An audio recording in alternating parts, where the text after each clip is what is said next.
Hey guys! Did you know that a lot of you who watch my videos aren't subscribed yet? I'd really appreciate it if you could hit that subscribe button. And don't forget to like the video and leave a comment below.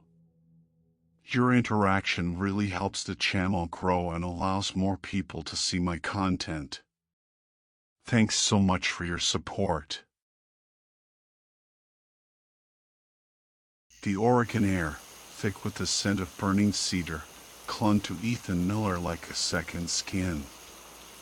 At 57, he wasn't a young man, but the familiar bite of smoke, the endless blue sky overhead, and the sweet, earthy aroma of honey were as invigorating as ever. Ethan lived for these days, for the rhythm of work that connected him to the land and the buzzing life of his apiary. Beekeeping wasn't a path to riches, not in the traditional sense. But Ethan wasn't a man who measured wealth in dollars and cents. His riches were in the golden nectar his bees produced, in the satisfaction of nurturing his colonies, and in the quiet solitude of his Oregon farm. He wasn't the only beekeeper in these parts, but Ethan Miller was in a league of his own. Folks around Bend called him the Honey Whisperer, a title he wore with a mix of pride and amusement. His hives were the strongest, his queens the most prolific, and his honey, well, it was the kind that made your taste buds sing. Ethan chuckled, remembering the countless times he'd overheard folks complaining about bees invading their gardens, the same folks who lined up at the farmer's market to buy his honey. It was a funny thing, the way people could love the product but despise the producer. He'd learned to take it in stride, though. After all, those weren't the folks who truly bothered him. It was the ones who grumbled about their flowers, their honey, the ones who always seemed to be looking for a free ride. Those were the ones who truly tested his patience. Ethan believed in honest work, in the simple equation of effort equaling reward. There was a deep satisfaction in knowing his labor yielded something tangible, something that nourished both body and soul. Who am I kidding? He thought, a wry smile tugging at his lips as he pumped the smoker, sending a plume of calming smoke into the first hive. Is it really work if you love it? Brushing a stray bee from his weathered bee suit, Ethan lifted the lid of the hive. A wave of warm, honey-scented air washed over him, and he smiled. The first frame he pulled out was heavy, both sides laden with honeycomb, almost completely capped with beeswax. Good work, ladies, he murmured, carefully placing the frame in the waiting wheelbarrow. He inspected a few more frames, partially capped, but promising. He'd let them fill out a bit more before harvesting. Ethan covered the wheelbarrow with a tarp, a necessary precaution against the ever-present threat of robbing bees or curious yellow jackets. Moving on to the next hive, he pumped the smoker again, sending a calming cloud of smoke around the entrance. He lifted the lid, anticipation building. This hive, a new colony he'd started in the spring, had been thriving. He expected a good yield. But the sight that greeted him sent a chill down his spine. The frame was eerily still. Instead of the usual bustling activity, only a handful of bees clung to the comb, their antennae drooping, their movements sluggish. Oh no, Ethan breathed, his heart sinking. He pulled out another frame, then another. The same unsettling stillness. Panic started to rise in his throat. Then he saw her, the queen, her plump abdomen and marked thorax unmistakable, clinging listlessly to the comb, lifeless. CCD, he whispered, the dreaded acronym echoing in his mind. colony collapse disorder, the mysterious plague that had been decimating bee populations across the country. No one knew the cause. Parasites, pesticides, viruses, even cell phone radiation, theories abounded, but answers remained elusive. All Ethan knew was the gut-wrenching fear that gripped him every time he opened an eye. With a heavy sigh, he removed the remaining frames, placing them in the wheelbarrow. If the colony had truly collapsed, he might as well salvage what he could. But as he turned towards the next hive, a flicker of movement on the distant hill caught his eye. Ethan squinted, trying to make out the figure through the shimmering heat rising from the dry Oregon scrub. It was tall, too tall for a coyote or a bobcat, moving with an unsettling gait. His pulse quickened. He dropped the wheelbarrow and instinctively reached for the revolver holstered at his hip. "Hey! You're trespassing!" His voice boomed across the valley, a warning shot in the still air. "This is private property. Get out of here." The figure stopped, seemingly turning towards him. Ethan took a step closer, adrenaline coursing through his veins. He still couldn't make out any features, just a silhouette against the sun-drenched hillside. "Turn around and leave now," he yelled, his voice laced with anger. The loss of his hive, the fear of CCD, and now this intrusion, it was all too much. "I'm warning you." 3 seconds. The figure seemed to bend over, then straighten up again, swaying back and forth. A gust of wind whipped through the valley, carrying with it a sound that chilled Ethan to the bone, a mocking laughter, high-pitched and chillingly inhuman. Without hesitation, Ethan pulled the trigger. The gunshot echoed through the valley, startling a flock of crows from a nearby tree. For a split second, the world seemed to hold its breath. Then, Ethan tore off his beekeeper's mask, his eyes wide with disbelief. The figure was gone, vanished into thin air. He scrambled up the hill, his bee suit snagging on thorns and branches. He had to see for himself. Had he missed? Was the intruder hiding? He reached the spot where the figure had stood, panting, scanning the ground for any sign. Footprints, a dropped object, anything. But there was nothing. Ethan slumped against a juniper tree, his anger giving way to confusion and a growing sense of unease.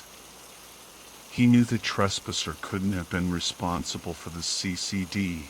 Bees wouldn't abandon their hive because of a human intruder. But the laughter, the sudden disappearance, it was all too strange. A sense of foreboding settled over him as he made his way back to the wheelbarrow. This was just the beginning, he sensed. Something was wrong, terribly wrong. The afternoon sun cast long shadows across the garage as Ethan and Sarah worked side by side, extracting the honey from the salvaged frames. The rhythmic whir of the hand-cranked extractor filled the air, a comforting counterpoint to the unsettling events of the day. Ethan watched the golden liquid flow through the sieve, catching stray bits of wax before dripping into the jars. Despite the loss of one hive, it was a decent harvest, enough to fill nearly 4 jars. Hive A2. "It's gone, Sarah," Ethan said, his voice heavy. He tied a red ribbon around the neck of a jar, a touch of festive cheer that felt strangely out of place. CCD opened it up, and it was like a ghost town. Never thought I'd see a bee look depressed, but... He trailed off, unable to articulate the sense of loss that gnawed at him. Sarah's brow furrowed with concern. "Why do they do that, Ethan?" she asked, her voice soft. "Just up and leave like that?" "Wish I knew," he replied, shaking his head. "If I did, I'd be the most famous beekeeper in the world." He paused, then added, "Maybe they know something we don't." "Something bad? You think it's something in the environment?" Sarah asked, her voice tinged with worry. "Pesticides? Pollution?" "Could be," Ethan said. "Or maybe it's something else entirely. Something we haven't even thought of yet." He looked at Sarah, his eyes filled with a mix of frustration and fear. "Whatever it is, it's killing our bees. And if we don't figure it out soon, it could be too late." Sarah reached out and took his hand, her touch a silent reassurance. "We'll figure it out, Ethan," she said. "We always do." He squeezed her hand, drawing strength from her presence. "I hope you're right, Sarah," he said. "I really do." The day's work done, Ethan settled into his favorite Adirondack chair on the porch, a cold bottle of Oregon craft beer in hand. The sun dipped below the horizon, painting the sky in hues of orange and purple. A gentle breeze rustled the leaves of the ancient oak tree that shaded the house, and the only sound was the distant chirping of crickets. It was the kind of peaceful evening that Ethan cherished, a moment to unwind and appreciate the simple beauty of his life. He took a long sip of his beer, savoring the hoppy flavor. The events of the day, the collapsed hive, the mysterious trespasser, still lingered in his mind, but the tranquility of the evening was slowly easing his anxieties.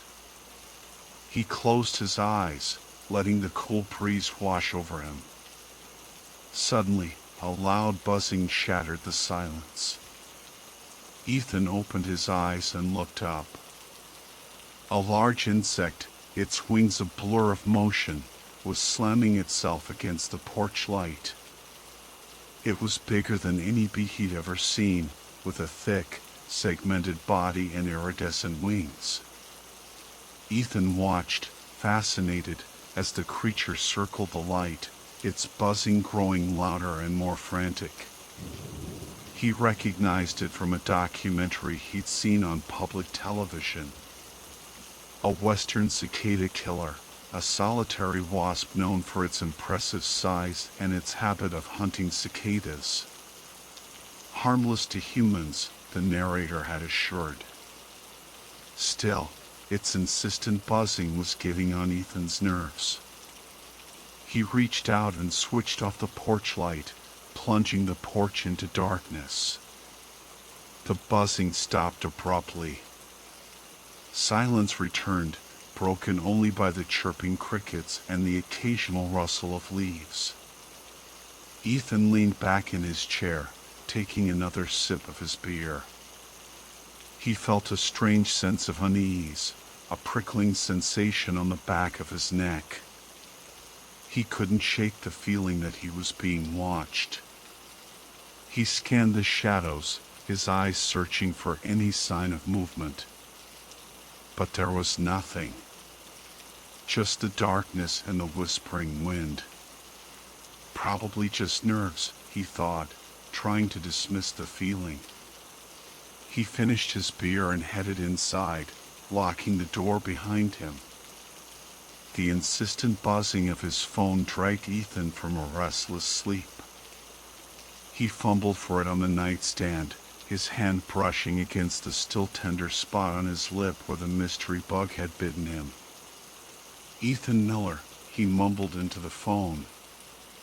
"Ethan? It's Ashley." The voice on the other end belonged to his neighbor, a friendly woman known for her delicious homemade pies, sweetened, of course, with Ethan's honey. I, I was wondering if I could get another jar of honey. Ethan sat up, rubbing the sleep from his eyes. Sure thing, Ashley. We've got plenty. Come on over any time. Well, I tried, Ashley replied, her voice hesitant.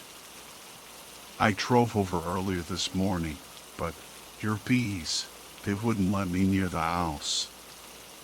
One got tangled in my hair, and I turned around and came home. Ethan frowned. That's strange. My bees are usually pretty docile. Are you sure they were honeybees? Positive, Ashley said. Big, angry things. They were all over my car, buzzing like crazy. It was downright scary. A knot of worry tightened in Ethan's stomach. He remembered the aggressive bees at the farmer's market, the strange buzzing he'd heard the night before. Something wasn't right. Okay, Ashley, he said, his voice firm. I'll bring a jar over to your place later today. And I'll take a look at the hives, see what's going on. He hung up and immediately reached for his bee suit. He had a bad feeling about this. Sarah stirred beside him, her eyes fluttering open. What's wrong, Ethan? She asked sleepily. I'm not sure, he said, pulling on his bee veil. Something's up with the bees. I'm going to check on them. He hurried up the door, leaving Sarah to wonder what new challenge awaited them in their quiet corner of Oregon. The morning sunlight streamed through the kitchen window, casting a warm glow on Sarah as she frantically searched for information on her laptop. Asian giant hornets, she read aloud, her voice trembling. Invasive species, highly aggressive, venomous sting. Ethan, his body racked with pain, lay slumped on the living room couch, his ankles throbbing with an unbearable burning sensation. He'd managed to stumble back to the house, the horrifying image of the monstrous hornet swarming his apiary seared into his memory. He'd barely made it inside before collapsing, his vision blurring, his body succumbing to the potent venom. They're huge, Ethan, Sarah continued, her voice filled with fear. Almost 2 inches long. And they're stingers. They can pierce through regular bee suits. Ethan groaned, his mind reeling. He remembered the horrifying sight of the hornets tearing through his hives, decapitating his bees with their powerful mandibles. His life's work destroyed in a matter of hours. And now, these invasive predators were threatening his home, his wife, his very existence. What are we going to do? Sarah cried, her voice cracking. How do we get rid of them? Ethan struggled to sit up, his body protesting with every movement. We need to call someone, he rasped, his voice hoarse. An exterminator, the Department of Agriculture, someone who knows how to deal with these things. Sarah's eyes widened. But what if they can't get here in time? What if they attack again? Ethan looked at her, his expression grim. Then we fight back, he said, his voice filled with a newfound determination. We protect our home. We protect each other. He reached for the rifle he kept mounted above the fireplace, his hands shaking but his resolve unwavering. He wasn't going to let these invasive monsters take everything he held dear. He would fight for his bees, for his wife, for his land. He would fight for his right to exist. The silence in the house was broken only by the ticking of the grandfather clock in the hallway and the occasional whimper from Ethan, who was still struggling with the agonizing pain in his ankles. Sarah sat beside him on the couch, gently applying a cold compress to his swollen wounds. "It's no use," Ethan muttered, his voice strained. "The pain's not going away." He winced as he tried to shift his position. "I can barely feel my feet." Sarah's eyes filled with tears, but she quickly blinked them back. She wouldn't let Ethan see her fear. "Don't worry," she said, forcing a smile. "I found some information online. There's a hospital in Bend that specializes in treating venomous stings. We'll get you there, and they'll know what to do." Ethan shook his head. "It's too late, Sarah. I can feel it, the venom, it's spreading." He looked at her, his eyes filled with a deep sadness.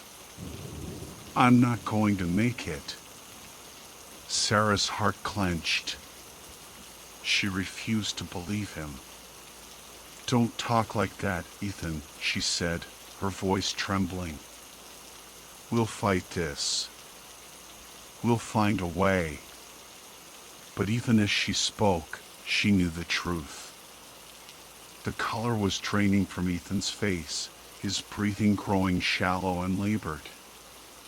The venom was shutting down his body, slowly but inexorably. "Sarah," Ethan whispered, his voice barely audible.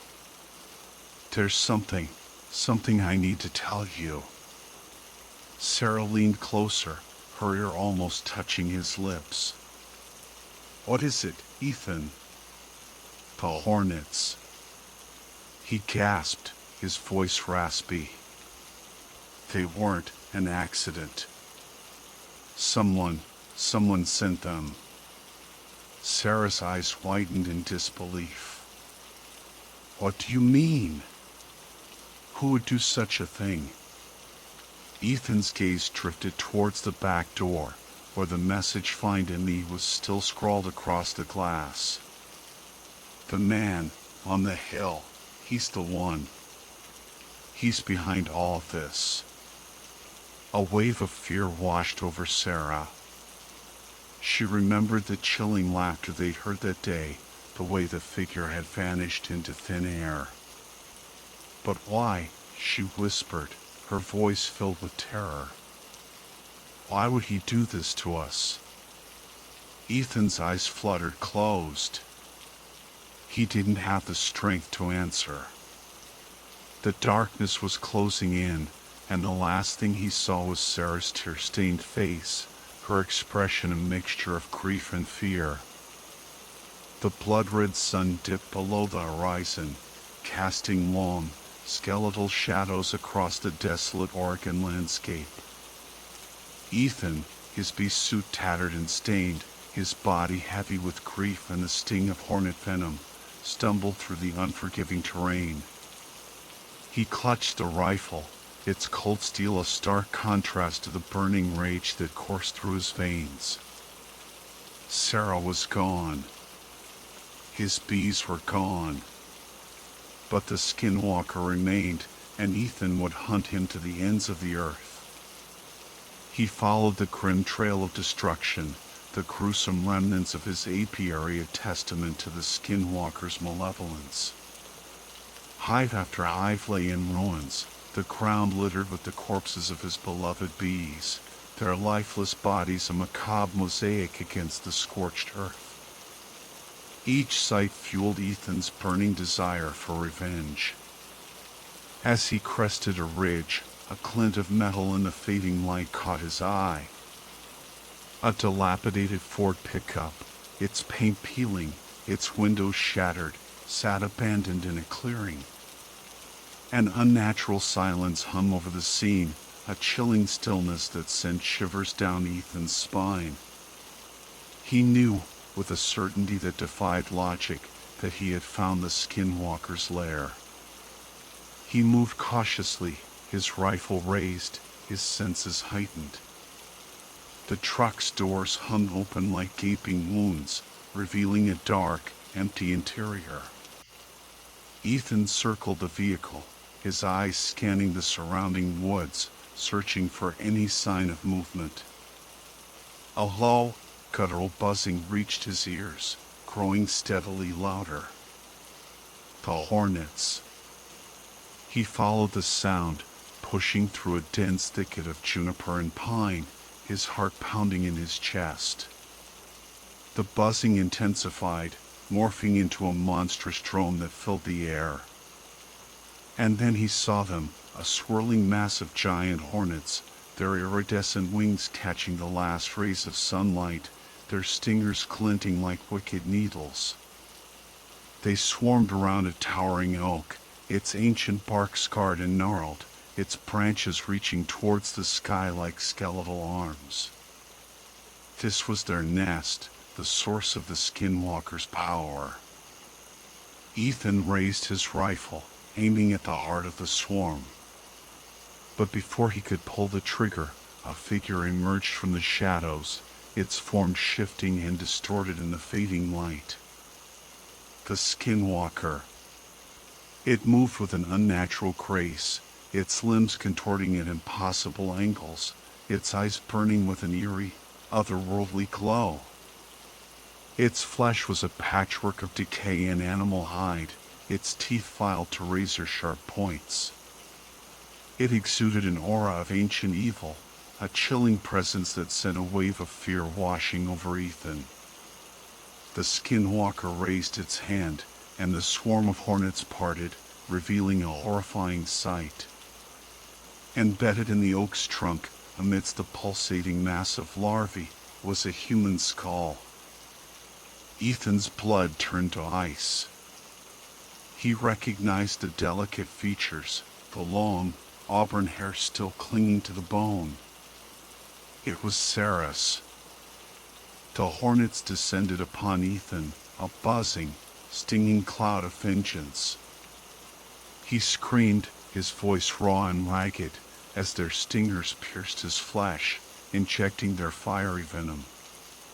He thrashed against their relentless assault, but it was futile.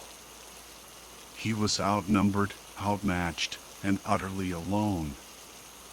As the venom coursed through his veins, his vision blurred, his senses reeling.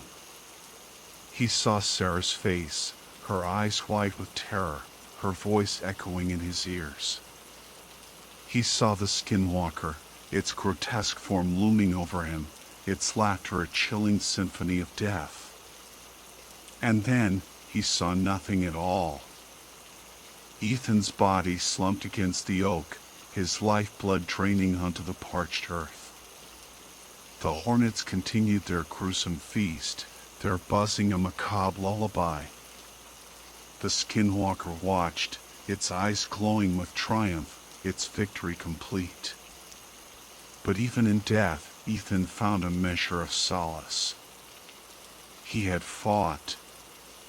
He had defied. He had refused to surrender. And in his final moments, he had glimpsed a glimmer of hope. As the skinwalker turned to leave, a single bee, its wings battered and torn, emerged from the shadows. It landed on Ethan's lifeless hand, its tiny legs tracing the lines of his weathered skin. It was a scout, a survivor, a beacon of resilience. And in its unwavering presence, Ethan found a sense of peace. The bee took flight, carrying with it a silent message of defiance.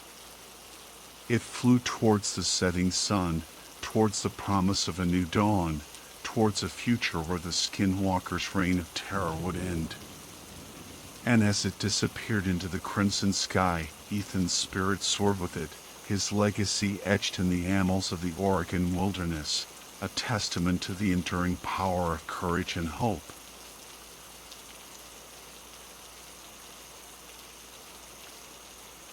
The crisp autumn air whipped through the trees, sending vibrant leaves swirling down around me.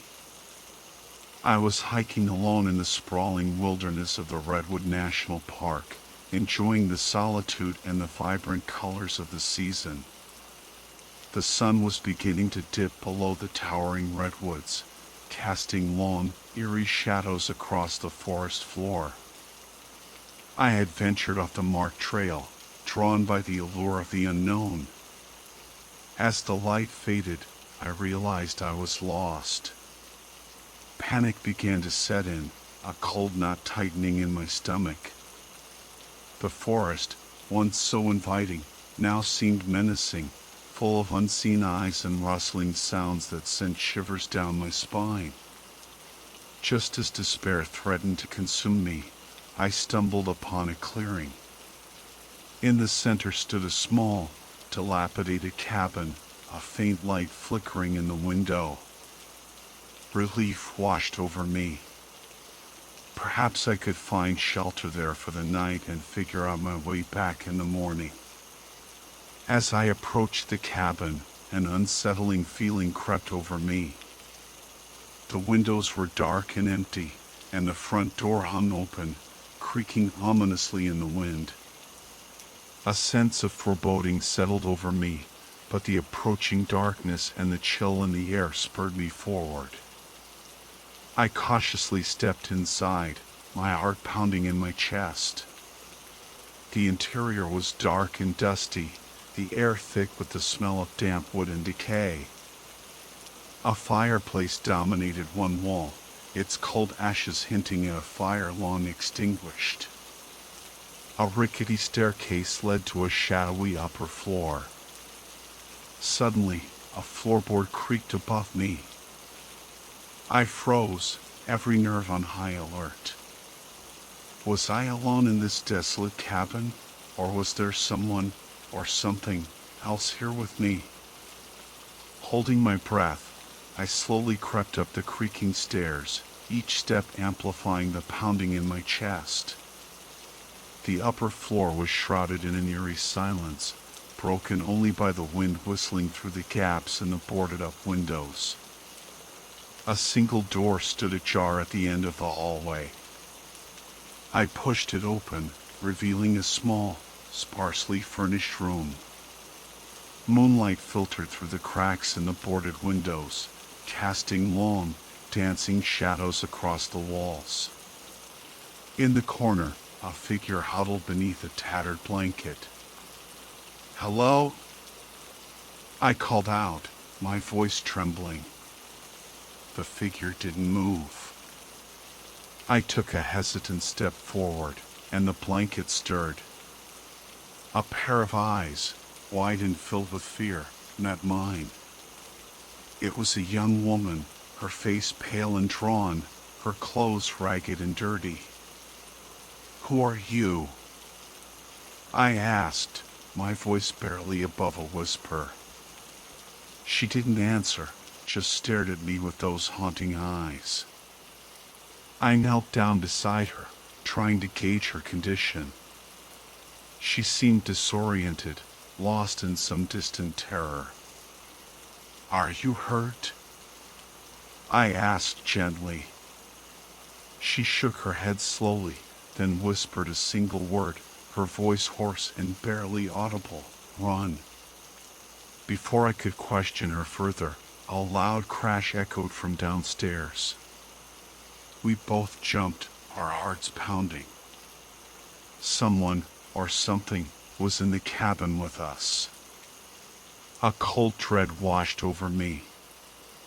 I helped the woman to her feet, and we crept towards the doorway, peering down into the darkness below.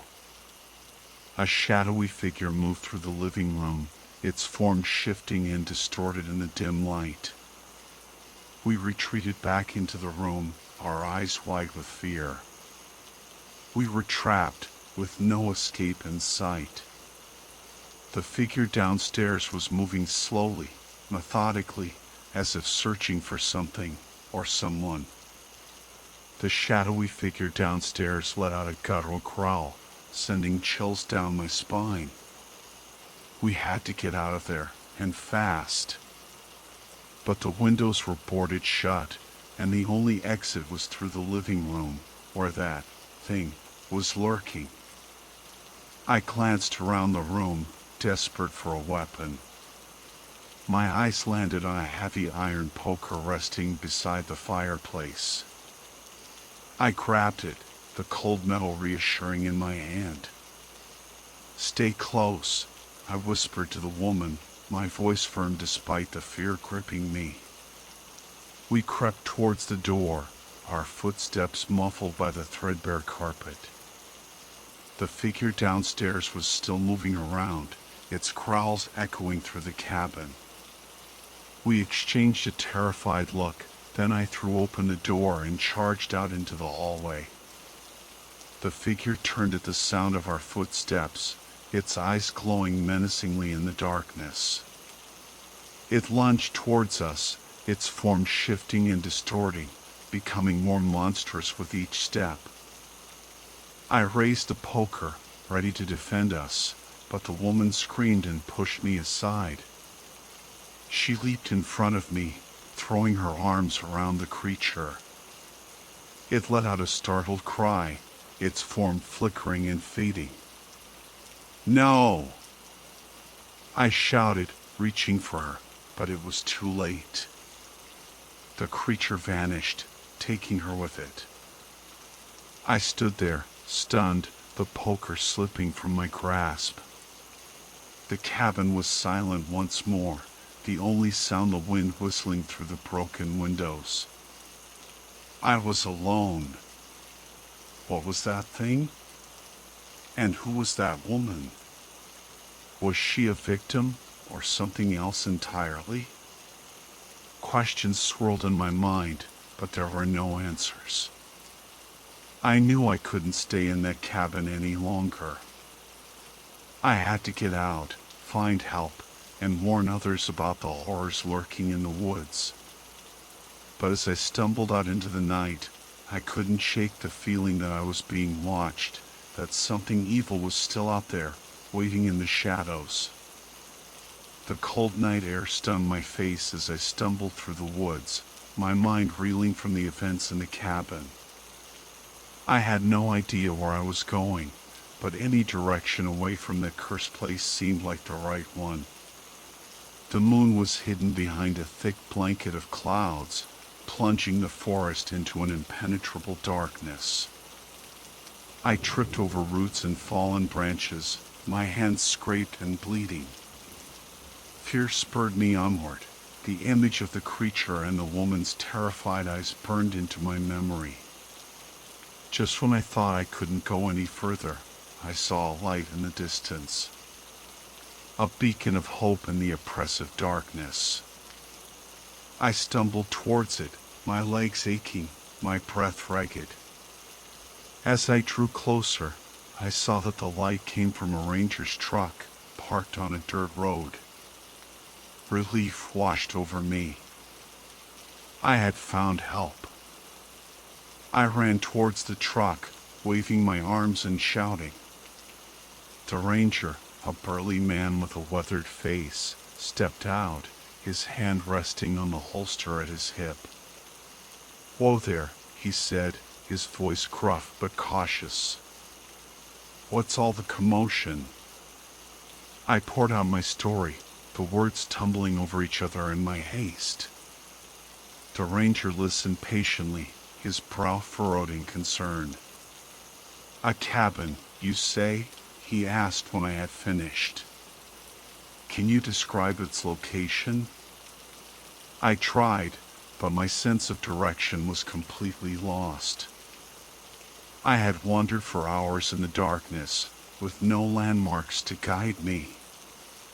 "All right, son," the ranger said, his voice firm. "Get in the truck. We'll take a look around." I climbed into the passenger seat, grateful for the warmth and the feeling of safety.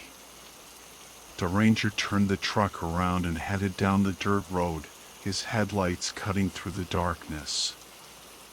As we drove, I couldn't shake the feeling that we were being watched. The forest seemed to press in on us, its shadows filled with unseen eyes. I glanced back at the ranger, but his face was grim, his eyes fixed on the road ahead. He knew something I didn't. I could see it in his eyes, in the set of his jaw. There was more to this forest than I realized. Something dark and sinister lurked beneath its tranquil facade.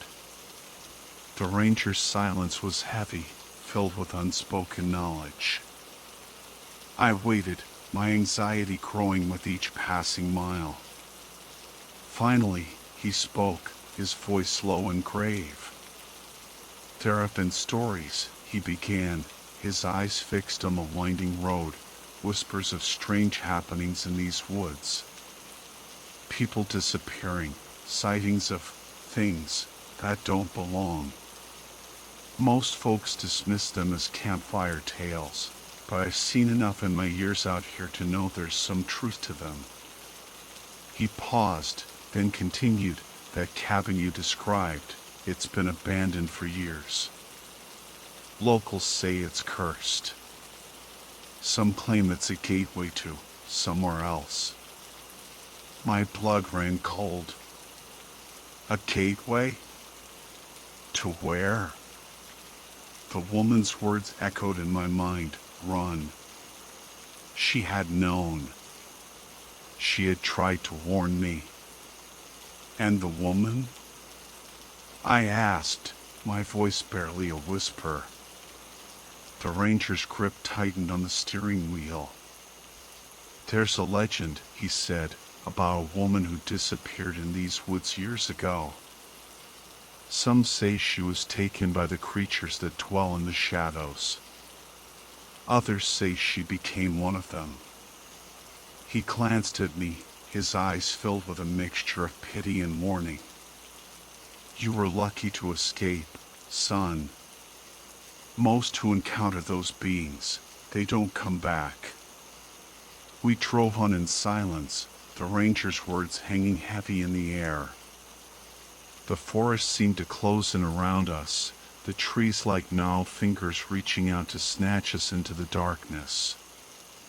Suddenly, the ranger slammed on the brakes, the truck skidding to a halt. I lurched forward, my heart pounding. "What is it?" I asked, peering out into the darkness. "There," the ranger said, pointing towards a faint light flickering through the trees. "That's the cabin."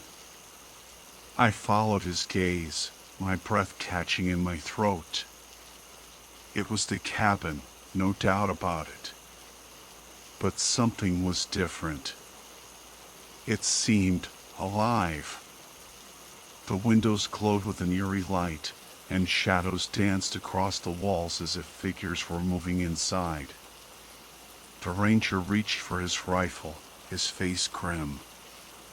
"Stay here," he said. "And whatever you do, don't make a sound." He stepped out of the truck, his boots crunching on the gravel. I watched as he approached the cabin, his rifle raised, his movements cautious. The forest held its breath. The ranger moved with a practiced stealth, his footsteps barely disturbing the fallen leaves. He reached the front door, which hung open just as I had left it. He paused, listening intently, then slowly pushed the door inward. The cabin was bathed in an eerie green light, emanating from an unknown source within. Shadows danced and writhed on the walls, casting grotesque shapes that seemed to shift and change before my eyes. The ranger stepped inside, his rifle raised. I held my breath, straining to hear any sound from within. A moment stretched into an eternity, filled only with the rustling of leaves and the pounding of my own heart. Then, a blood-curdling scream shattered the silence. It was the ranger's voice, filled with terror and pain. I leaped from the truck, adrenaline surging through me. I had to help him, even if it meant facing the horrors within that cursed cabin. I ran towards the cabin, my fear momentarily forgotten. As I approached, I heard another scream, this one cut short abruptly. The green light within pulsed and flickered, casting grotesque shadows that danced and writhed like living things. I burst through the door, my eyes widening in horror. The cabin was empty. There was no sign of the ranger, no trace of the creatures I had seen earlier. Only the eerie green light and the dancing shadows remained. Then I saw it. A pool of blood on the floor, spreading slowly outwards. It was fresh, still glistening in the unnatural light. My stomach churned, and a wave of nausea washed over me. The ranger was gone, taken by whatever lurked within those walls. I stumbled back, my mind reeling. I had to get out of there, escape this nightmare before it consumed me too. But as I turned to flee, I saw something that froze me in my tracks. A figure stood in the doorway, silhouetted against the moonlight. It was tall and slender, its form shifting and distorting like the creatures I had seen earlier. But this one was different. It wore the ranger's uniform, his hat casting a shadow over its face. It raised its hand, and in its grasp, I saw the ranger's rifle, its barrel pointed directly at me. Terror seized me, icy and paralyzing. The creature in the ranger's uniform stood motionless, its shadowed face an abyss of unknown intent. The rifle in its hand seemed to waver, the barrel tracing a deadly path towards my heart. I knew I couldn't outrun it, not in this dense forest. My only chance was to face it, to somehow fight back against this monstrous entity. But what weapon did I have against a creature that could vanish into thin air, that could mimic the form of its victims? Desperation clawed at me, fueling a surge of adrenaline. I remembered the poker I had grabbed from the cabin, still clutched tightly in my hand. It was a meager weapon, but it was all I had. Stay back. I shouted, my voice hoarse but defiant. Don't come any closer. The creature didn't respond. It simply stood there, the rifle still trained on me, its silence more menacing than any growl or scream. I took a step back, my eyes darting around for an escape route. But there was none. The trees pressed in on all sides, their branches like skeletal arms reaching out to ensnare me.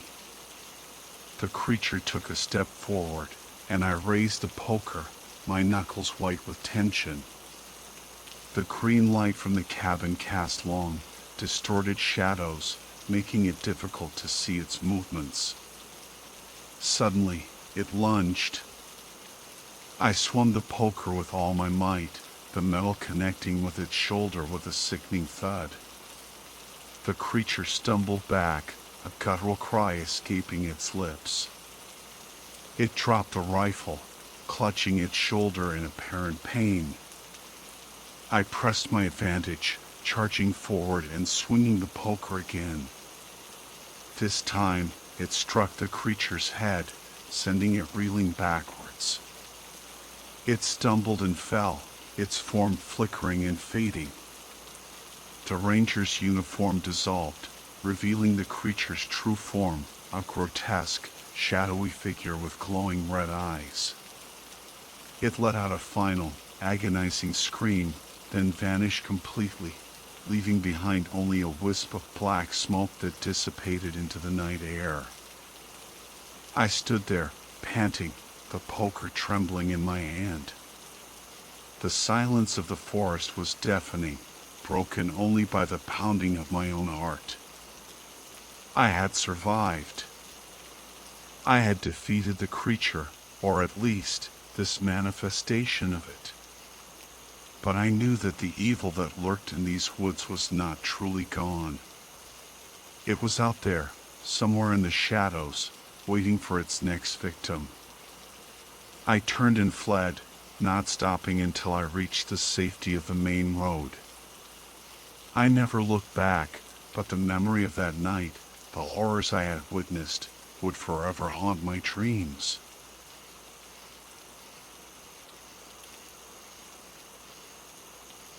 My lungs burned, each gasp a desperate fight for air as I scrambled through the undergrowth. Thorns ripped at my clothes, branches whipped across my face, but I couldn't stop. Behind me, the sound of pursuit grew louder, a sickening click-clack that echoed through the suffocating darkness. Chris! Faster! I yelled, my voice raw with terror. Chris, his face pale and streaked with sweat, stumbled alongside me. I can't, he gasped, his breath coming in ragged sobs. The clicking grew closer, and a voice, a rasping, inhuman voice, whispered through the trees. Chris. Alex. Adrenaline surged through me, fueling a primal need to escape. We burst out of the dense thicket and into a small clearing, the moonlight offering a fleeting glimpse of our surroundings. But there was no escape. Towering trees encircled us, their gnarled branches clawing at the sky like skeletal fingers. We were trapped. The clicking stopped. The whispering ceased. An oppressive silence descended, broken only by our own panicked breathing. We huddled together, our eyes straining to pierce the darkness, our ears straining for any sign of our pursuer. What was that thing? Where had it come from? And why was it hunting us? The questions swirled in my mind, mingling with the fear that threatened to consume me. Just hours earlier, we had been laughing and joking, setting up our tent in the warm afternoon sun. Now, we were prey, fleeing for our lives in the cold, unforgiving night. 24 hours earlier. Sunlight streamed through the kitchen window, casting a warm glow over the worn countertop. I leaned against it, sipping orange juice and gazing out at the peaceful garden. Birds twittered in the trees, a gentle breeze rustled the leaves, and the scent of freshly cut grass filled the air. It was a perfect summer morning. My parents were away, visiting relatives at the coast. I had opted to stay home, relishing the freedom and solitude. I was perfectly capable of taking care of myself, and besides, I had plans with Chris. We were going camping in the woods behind his house. A shiver ran down my spine, a sudden chill that had nothing to do with the warm summer air. I glanced over my shoulder, half expecting to see someone standing in the doorway. But there was no one there. Just a strange feeling, I told myself. A trick of the light, maybe. Or perhaps the lingering memory of a nightmare. I shook off the unease and finished my juice. It was going to be a great day. I could feel it. The afternoon heat pressed down like a heavy blanket as Chris and I made our way to my backyard. We had spent the morning swimming at the community pool, but the lingering sense of unease from earlier still clung to me like a shadow. Ready to conquer the wilderness? Chris grinned, slinging his backpack over his shoulder. I forced a smile. Sure am, I lied. my gaze drifting towards the back fence. The shadowy figure I had seen earlier that morning, or had I imagined it, was gone. But the feeling of being watched remained. Chris, oblivious to my apprehension, was already rummaging through his bag. "Did you pack the marshmallows?" Yeah, they're in the cooler," I said, trying to focus on the camping trip. We had been planning this for weeks, a chance to escape the summer boredom and enjoy some time together before school started again. But now, all I could think about was the unsettling feeling that something was wrong. We gathered our gear, tent, sleeping bags, cooler, flashlights, and headed towards the back gate.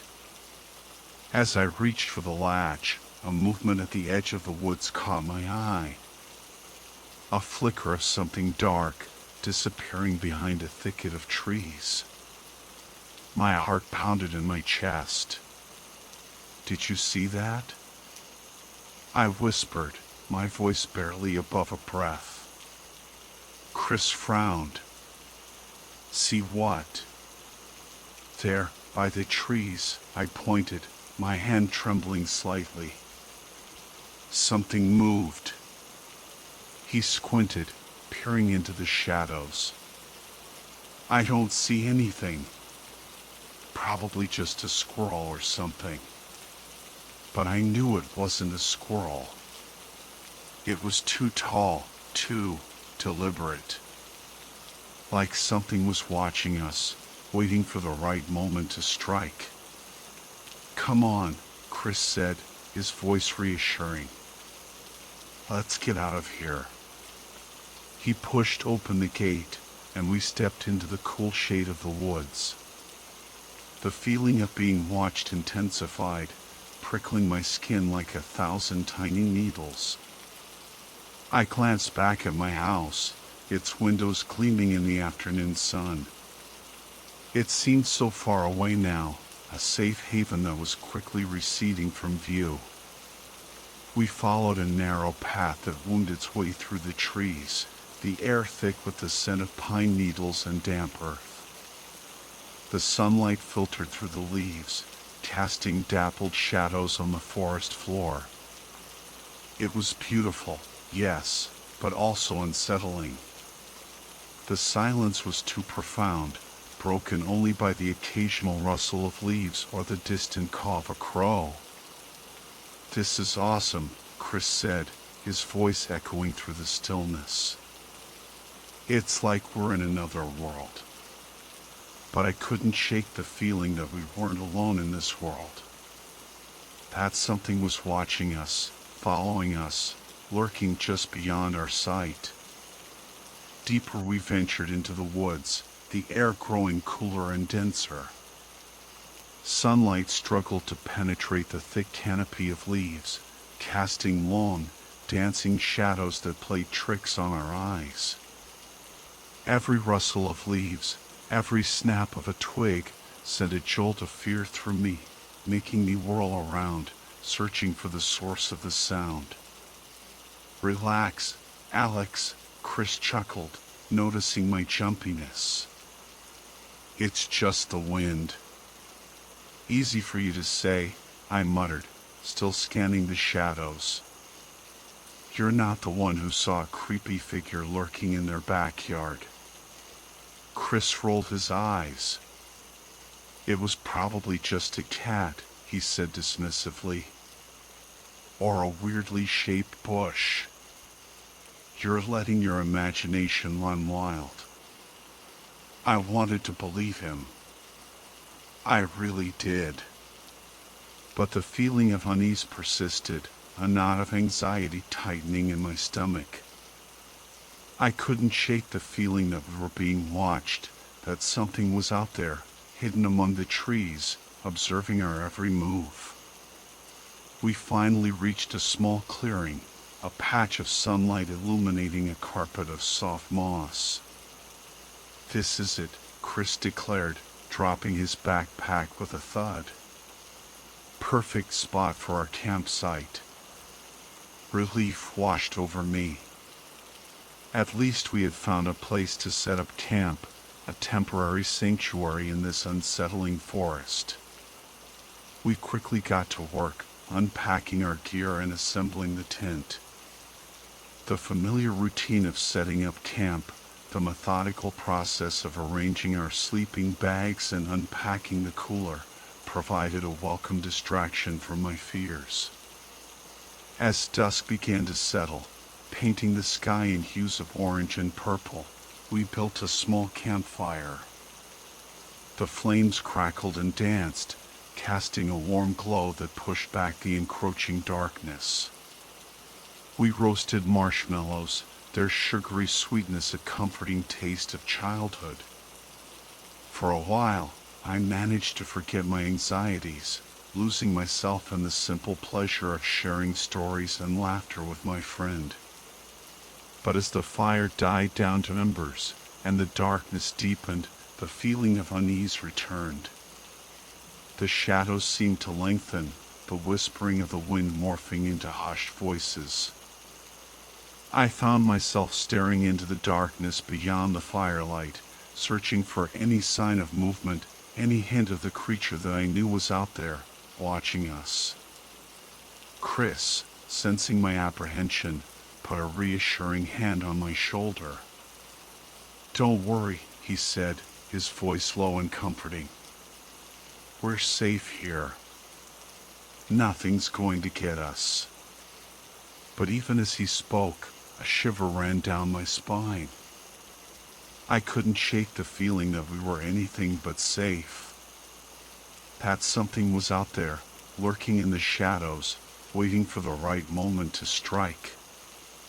Nightfall draped the forest in an oppressive darkness, the campfire's cheerful glow a meager defense against the encroaching shadows.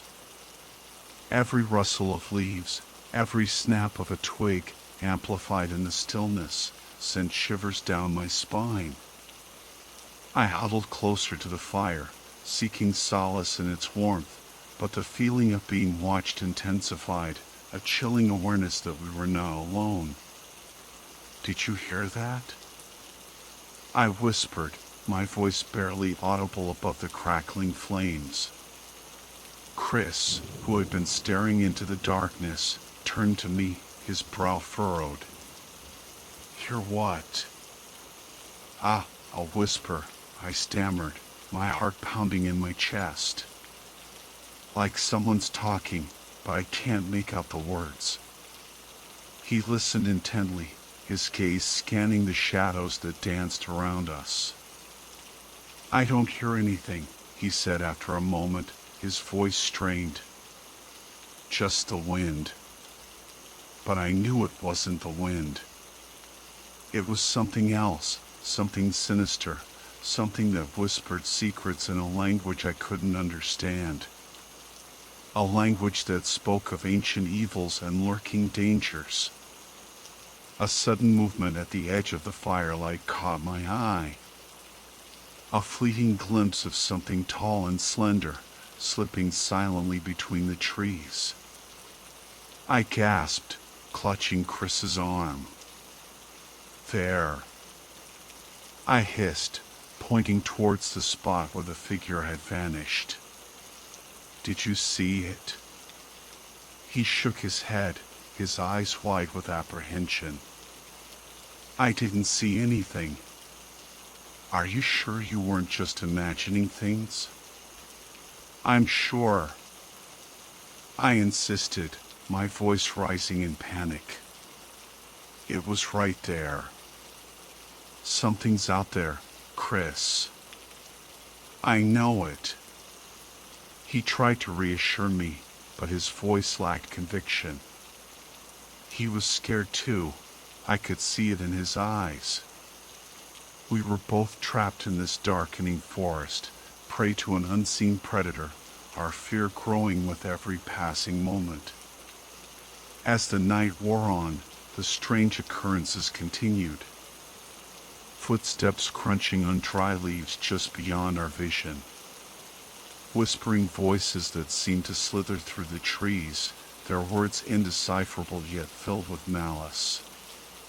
Shadows that shifted and writhed, taking on monstrous shapes that lurked at the periphery of our firelight. I couldn't sleep.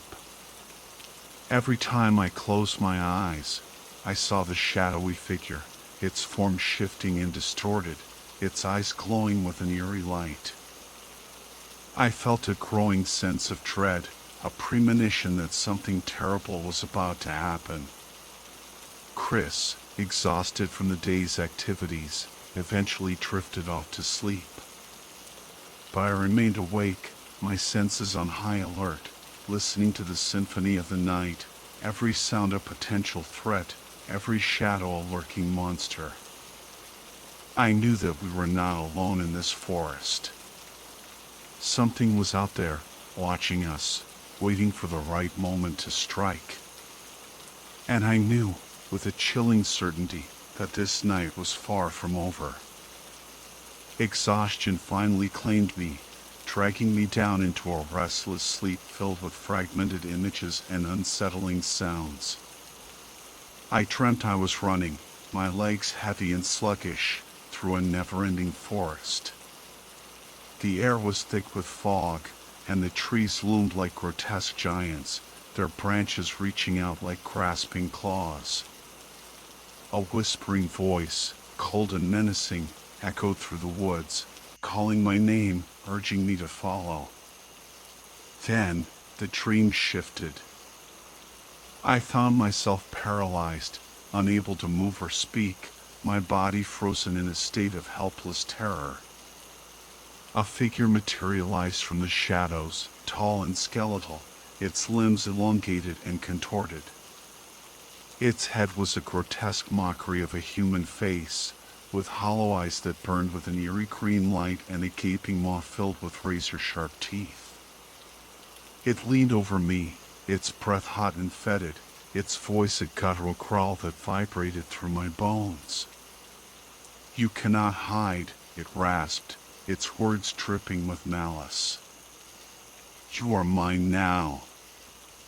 I tried to scream, to fight, but my body refused to respond. I was trapped, helpless, at the mercy of this monstrous creature.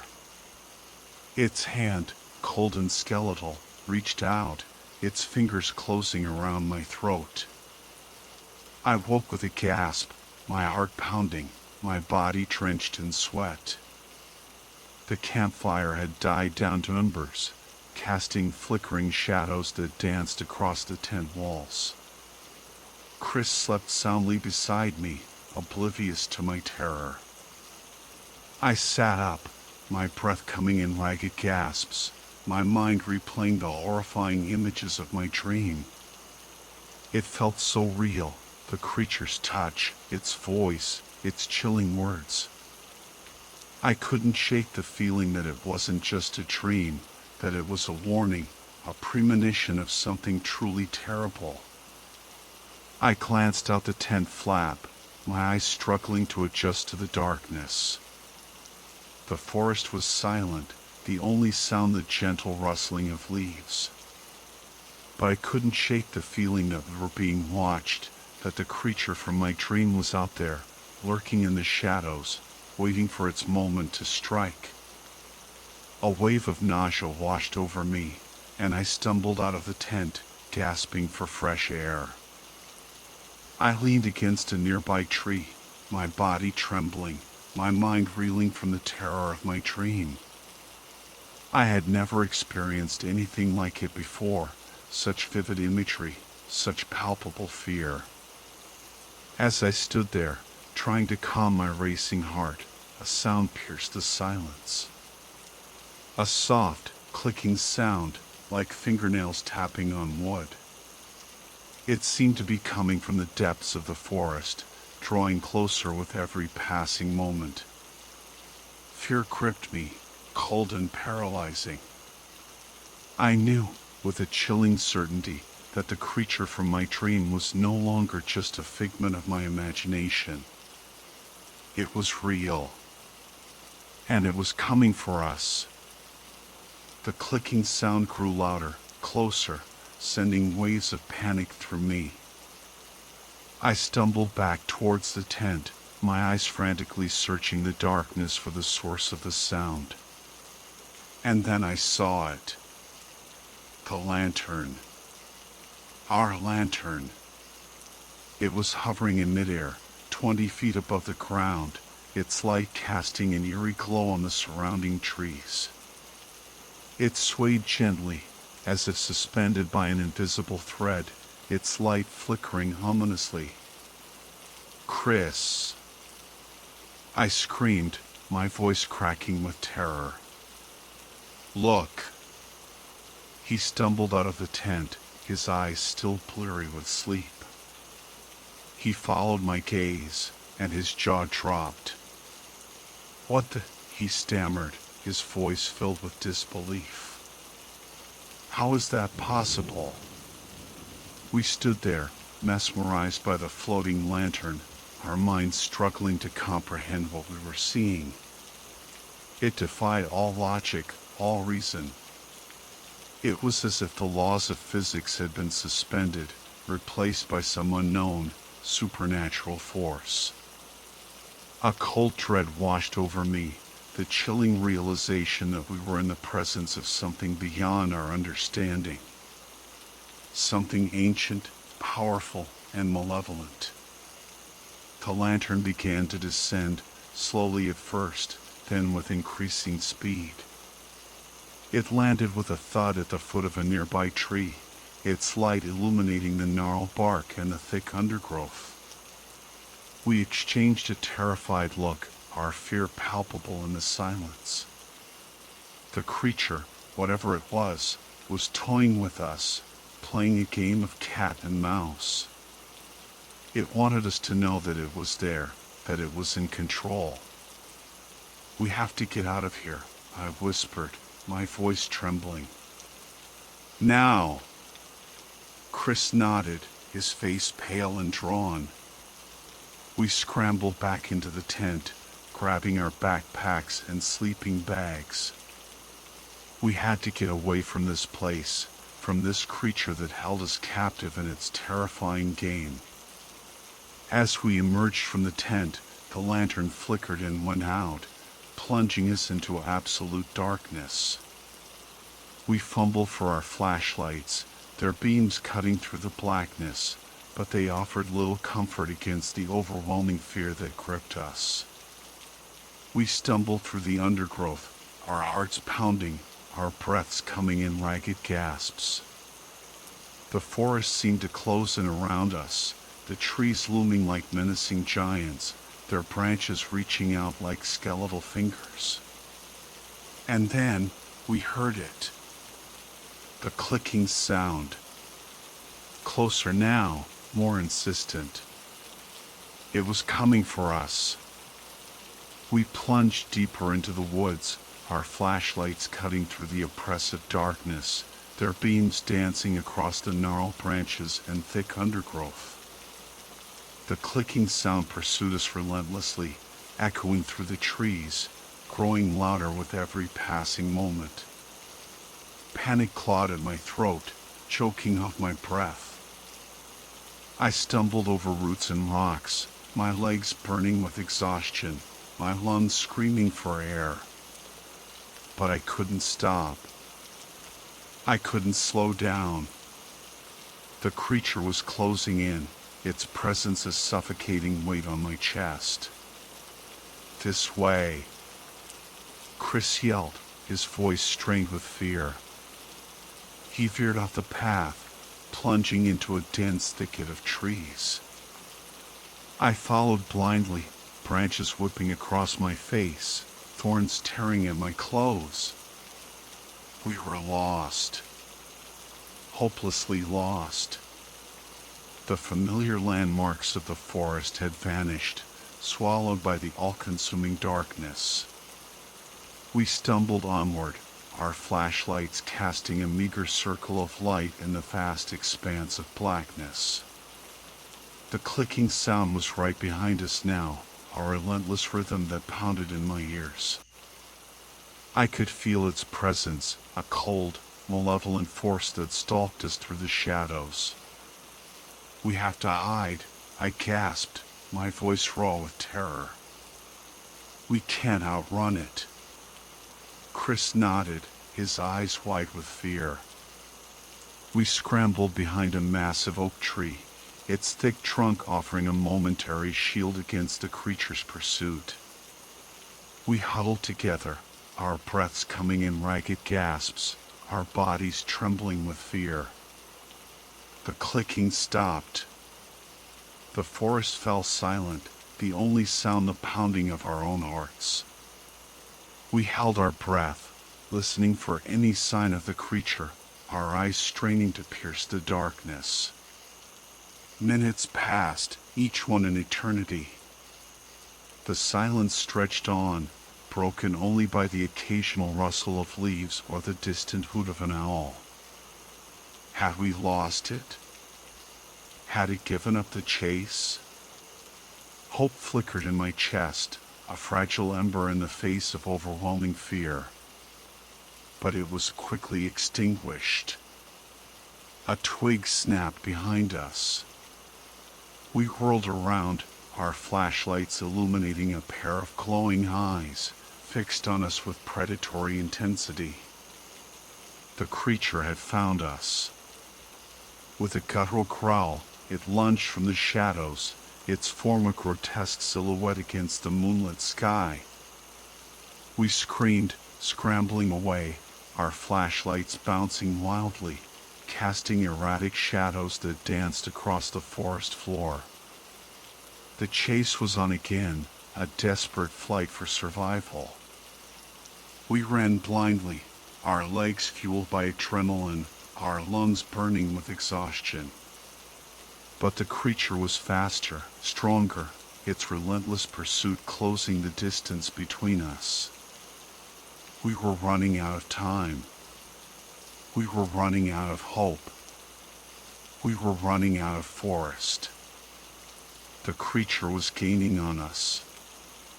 Its clicking claws echoed through the trees, a nightmarish metronome marking the countdown to our doom. I could hear its ragged breathing, a guttural rasp that sent shivers down my spine. We burst out of the woods, stumbling onto a narrow dirt road.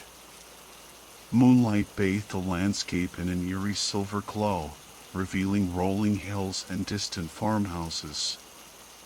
But there was no time to admire the scenery. The creature was right behind us, its monstrous form silhouetted against the moonlit sky. "We have to keep running," Chris yelled, his voice hoarse with fear. We sprinted down the road, our lungs burning, our legs aching. But the creature was relentless, its speed inhuman, its strides impossibly long.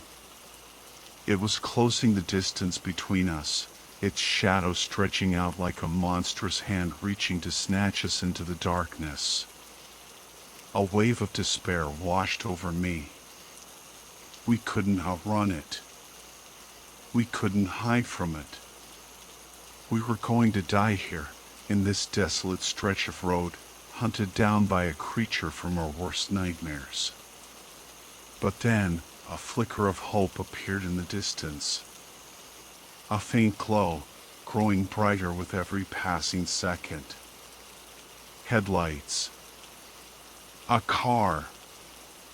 I shouted, my voice filled with a desperate surge of adrenaline. Maybe they can help us. We waved our arms frantically, screaming for help. The car slowed, its headlights illuminating our terrified faces. The driver, an elderly woman with kind eyes, rolled down her window. "What's wrong?" she asked, her voice laced with concern. "Help us," Chris pleaded. "There's something chasing us. A monster." The woman's eyes widened in alarm. She glanced nervously over her shoulder, then back at us. "Get in," she said urgently. We scrambled into the car, slamming the door shut behind us. The woman hit the gas, the car lurching forward, leaving the creature behind in a cloud of dust. We collapsed onto the back seat, our bodies trembling, our breaths coming in ragged gasps. We had escaped, for now. But the terror lingered, a chilling reminder of the horror we had just experienced. The woman glanced at us in the rearview mirror, her eyes filled with concern. "What was that thing?" she asked, her voice hushed. We shook our heads, unable to speak, our minds still reeling from the encounter. We didn't know what it was. We didn't know where it came from. All we knew was that it was real, and it was terrifying. The car sped down the road, the headlights cutting through the darkness, leading us away from the whispering woods and the creature that lurked within. But even as we escaped its clutches, we knew that the horror would stay with us forever, a haunting reminder of the night we were hunted by a monster. The farmhouse loomed ahead, a beacon of light in the sea of darkness. We scrambled up the porch steps, pounding on the door, our cries for help echoing through the silent night. A light flickered on inside, and a moment later, the door creaked open.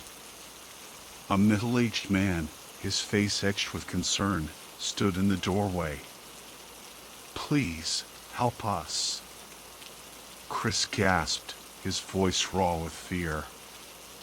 "There's something chasing us." The man's eyes widened in alarm. He ushered us inside, his strong arms pulling us into the warmth and safety of his home. We collapsed onto a worn sofa, our bodies trembling, our minds still reeling from the terrifying ordeal. The man's wife, a kindly woman with gentle eyes, appeared with blankets and hot tea. We huddled beneath the warmth of the blankets, sipping the steaming tea, its soothing warmth spreading through our chilled bodies. Gradually, our fear subsided, replaced by a wave of exhaustion. We recounted our terrifying experience, the creature in the woods, the chase, the narrow escape. The couple listened intently, their faces etched with concern and disbelief. They offered us their guest room, a haven of peace and security. We gratefully accepted, collapsing onto the soft bed, our eyelids heavy with exhaustion. Sleep claimed us quickly, a deep, dreamless slumber that offered a temporary respite from the horrors of the night. When we awoke, the sun was streaming through the window, casting a warm glow on the cozy room. The nightmare of the previous night seemed distant, a fading memory that clung to the edges of our consciousness. We joined our hosts for breakfast, their warm hospitality a balm to our frayed nerves. They insisted we stay until we felt safe to return home, their kindness and concern a welcome contrast to the terror we had experienced.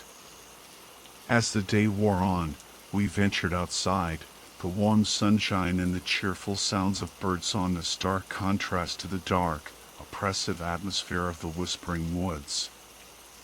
We explored the farm, its fields and barns a testament to the simple beauty of rural life. But even as we enjoyed the peace and tranquility of the farm, the memory of the creature lingered, a shadow that haunted our thoughts.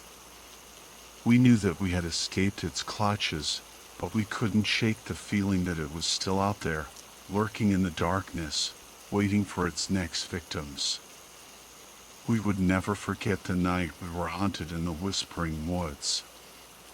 It was a night that had tested our courage, our friendship, and our very survival. And it was a night that would forever change our lives. The warmth of the morning sun couldn't dispel the chill that clung to us. We sat huddled together on the farmhouse porch, our eyes fixed on the tree line, the whispering woods as silent, menacing presence in the distance. The events of the previous night replayed in our minds, a horrifying loop of fear, panic, and desperation. The creature, the chase, the narrow escape, it all felt surreal, like a nightmare we couldn't shake off. "Do you think it's still out there?" Chris whispered, his voice barely audible. I shivered, pulling the blanket tighter around me. "I don't know," I admitted, my voice trembling. "But I don't want to find out."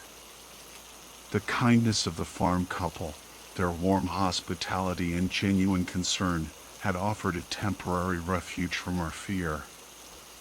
But now, as we prepared to leave the safety of their home, the reality of our situation crashed down on us. We were returning to a world where monsters lurked in the shadows, where the familiar comfort of our everyday lives had been shattered. The drive back to town was filled with a tense silence. We stole glances at the passing woods, their dark depths concealing untold secrets. Every rustle of leaves, every shadow that flickered across the road, sent a jolt of fear through us. We arrived back at my house, its familiar facade offering a false sense of security. We hesitated at the front door, our hands trembling as we fumbled with the keys. The house felt different now, tainted by the knowledge of the lurking darkness that surrounded it. We stepped inside, the silence echoing through the empty rooms. The normalcy of our surroundings felt jarring, a stark contrast to the terror we had experienced. We moved through the house like ghosts, our footsteps muffled on the carpeted floors. The whispering woods, the creature, the chase, it all felt like a distant memory, a horrifying dream that had faded with the morning light. But deep down, we knew that the fear would linger, a constant reminder of the darkness that lurked just beyond our perception. We had survived the night, but we had been changed by it. The world no longer felt safe, the familiar comfort of our everyday lives shattered by the knowledge that monsters were real. We had faced the unknown, and we had emerged scarred but resilient. We had learned that fear could be overcome, that friendship could offer strength in the face of darkness. And we had learned that even in the darkest of nights, there was always a glimmer of hope. But as we settled into our familiar routines, a nagging question lingered in our minds: would the creature return? We didn't have an answer, and the uncertainty hung over us like a dark cloud, a constant reminder of the lurking terror that awaited us in the whispering woods.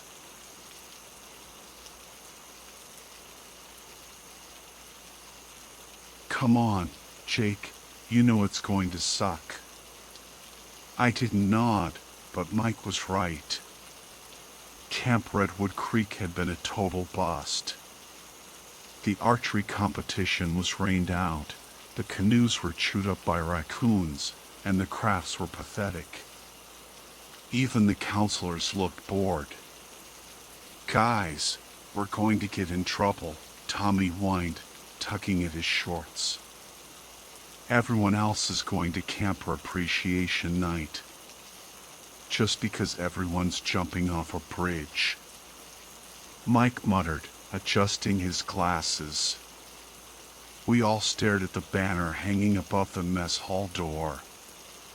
Camper Appreciation Night, it proclaimed in bright, cheerful colors that felt jarringly out of place in the rundown camp. The only good thing about this whole experience was the reason we were ditching. "Yeah, Mike, let's do it," I said, finally making up my mind. "My man." Mike grinned, slapping me on the back. "Even if it turns out to be nothing special, at least we had an adventure. That's what camp's all about, right?" He was right. Camp was supposed to be about adventure, but Redwood Creek was anything but. Our old camp, Camp Sequoia Point, had been shut down due to a lice infestation, and our parents, desperate for a last-minute solution, had jumped at the chance to send us to this newly refurbished place. The director, Barry, seemed nice enough, but he was clearly in over his head. And then there was the story, the one that gave me the chills. It was during a campfire gathering, under the eerie glow of a flickering fire, that Barry told us the tale of a family that had mysteriously disappeared in the woods years ago. A young couple and their 2 children, ignoring warnings of a murderer lurking in the shadows, had ventured too close to the killer's dilapidated cabin. One night, as they slept, the killer descended upon them, silencing their screams with the swift swing of an axe. He could be anywhere, even here. Barry had shouted, jumping out at us with a gleeful cackle. Most of us laughed it off as a typical campfire story, but Mike claimed he had actually seen the cabin. He'd stumbled upon it while wandering in the woods, a small, sinister structure hidden amongst the trees. None of us believed in the killer, of course, but the idea of exploring an abandoned cabin was too tempting to resist. We were desperate for some real excitement, a genuine adventure to salvage this disastrous camp experience. I still don't know. Tommy hesitated. Tommy, if you don't come with us, I'm putting a snake in your sleeping bag, I threatened. There are no snakes in these woods, he protested. I'll buy one, I countered. Geez, all right, he caved. As usual, Tommy did whatever we told him to. We slipped away from the main camp, our hearts pounding with a mix of excitement and fear. The moon cast long, skeletal shadows as we made our way through the darkened woods, the silence broken only by the crunch of leaves beneath our feet and the occasional hoot of an owl. Mike led the way, his flashlight beam cutting through the darkness. We followed him deeper and deeper into the woods, the sounds of the camp fading behind us. Finally, we reached the clearing. There it was, just as Mike had described it, a small, dilapidated cabin, its windows boarded up and its paint peeling. It looked like something straight out of a horror movie. We approached cautiously, our flashlights illuminating the overgrown path. The air was thick with the smell of damp earth and decaying leaves. A sense of foreboding settled over us as we reached the front door. I pushed it open, the rusty hinges groaning in protest. The interior was dark and dusty, filled with cobwebs and the remnants of forgotten lives. Broken furniture lay scattered across the floor, and the walls were covered in peeling wallpaper. We crept through the cabin, our flashlights dancing across the shadows. In the kitchen, we found a rusty old stove and a refrigerator with a broken latch. Then, something caught my eye, a glint of metal beneath a pile of leaves and dirt. I brushed the debris away, revealing a handle. Holy crap! Guys, look! Tommy gasped. Is that? I nodded and pulled the handle. A section of the floor creaked open, revealing a dark and dusty crawl space. You think there's? Tommy's voice trailed off. Of course not, I said, trying to sound confident. But a shiver ran down my spine. What if there really was a body down there? Mike, come over here and...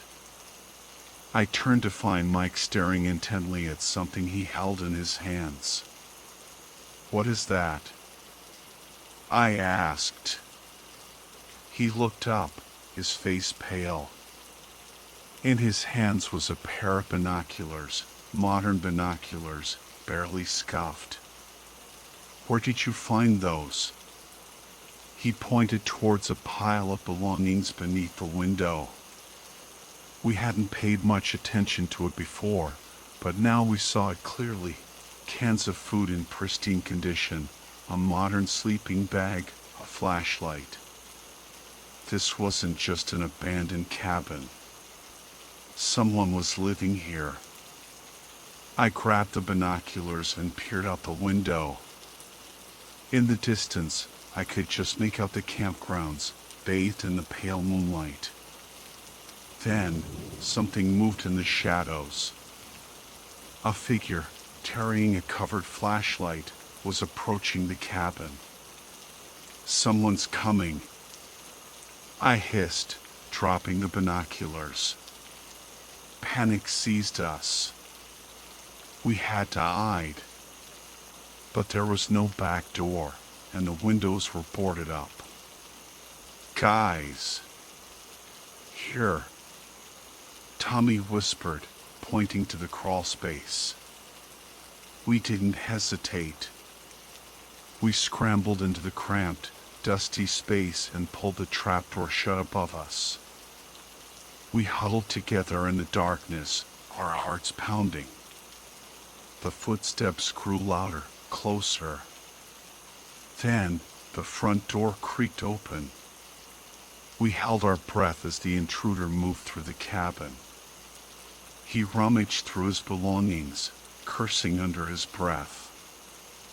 Then, he stopped, directly above us. A beam of light shone through the cracks in the floorboards, illuminating our hiding place. We squeezed ourselves into the furthest corner, praying he wouldn't see us. But he did. The light fell upon our faces, and a slow smile spread across the intruder's face. He was an older man, his face grimy and his eyes wild. He looked like he hadn't slept in days. He stared at us for a moment, then grabbed the stove and dragged it across the floor, blocking the trapdoor. We were trapped. He went back to his belongings and retrieved something long and heavy. As he raised it above his head, we saw what it was, an axe. My blood ran cold. The world seemed to tilt, and then everything went black. I woke to Tommy shaking me. "Jake, wake up. You fainted. What happened?" I mumbled, my head spinning. "He left," Tommy said, his voice trembling. "I don't know where he went." We were alive, but still trapped.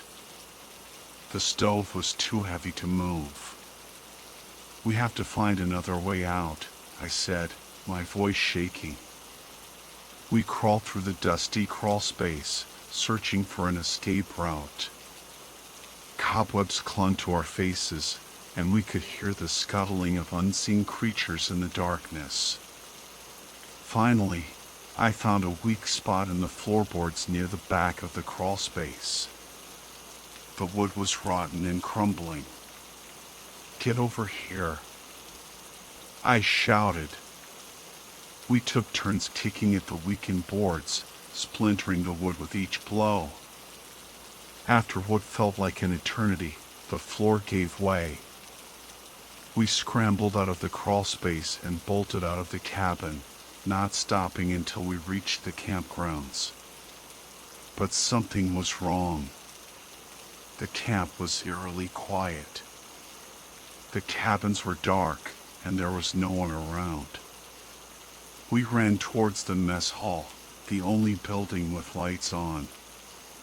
But the doors were chained shut. We tried every door, every window, but they were all locked. Finally, we found a back door with its chains broken. We hesitated, fear gripping our hearts. but we had to know what had happened. I pushed the door open, and we stepped into a scene of unimaginable horror. The mess hall was a bloodbath. Bodies lay strewn across the floor, their limbs twisted at unnatural angles. Tables were overturned, and splintered remains were scattered amidst the carnage. Blood splattered the walls, a gruesome testament to the violence that had occurred. The air was thick with the coppery stench of death, and a chilling silence hung over the scene. We stumbled back, our stomachs churning. The sight was too horrific to comprehend. Then, a scream pierced the silence, a blood-curdling shriek that echoed through the empty camp. Driven by a morbid curiosity, I ran towards the sound, my fear momentarily forgotten. It came from the head office. I flung open the door and found the old man from the cabin, his face contorted in pain. He was clutching his left arm, which was mangled and bloody, the flesh torn away as if by a wild animal. He collapsed onto the floor, his eyes white with fear and pain. From within the office, a series of guttural sounds emerged, a symphony of wet, gurgling noises that sent shivers down my spine. I couldn't help myself. I had to see. Something round and pulsating protruded from behind the desk. As I moved closer, I realized with a growing horror that it was the distended stomach of some grotesque creature. An axe was embedded in its flesh, and it seemed to be melting. Like a wax figure left in the sun, it was slowly dissolving into a putrid puddle on the carpet, the stench of decay filling the air.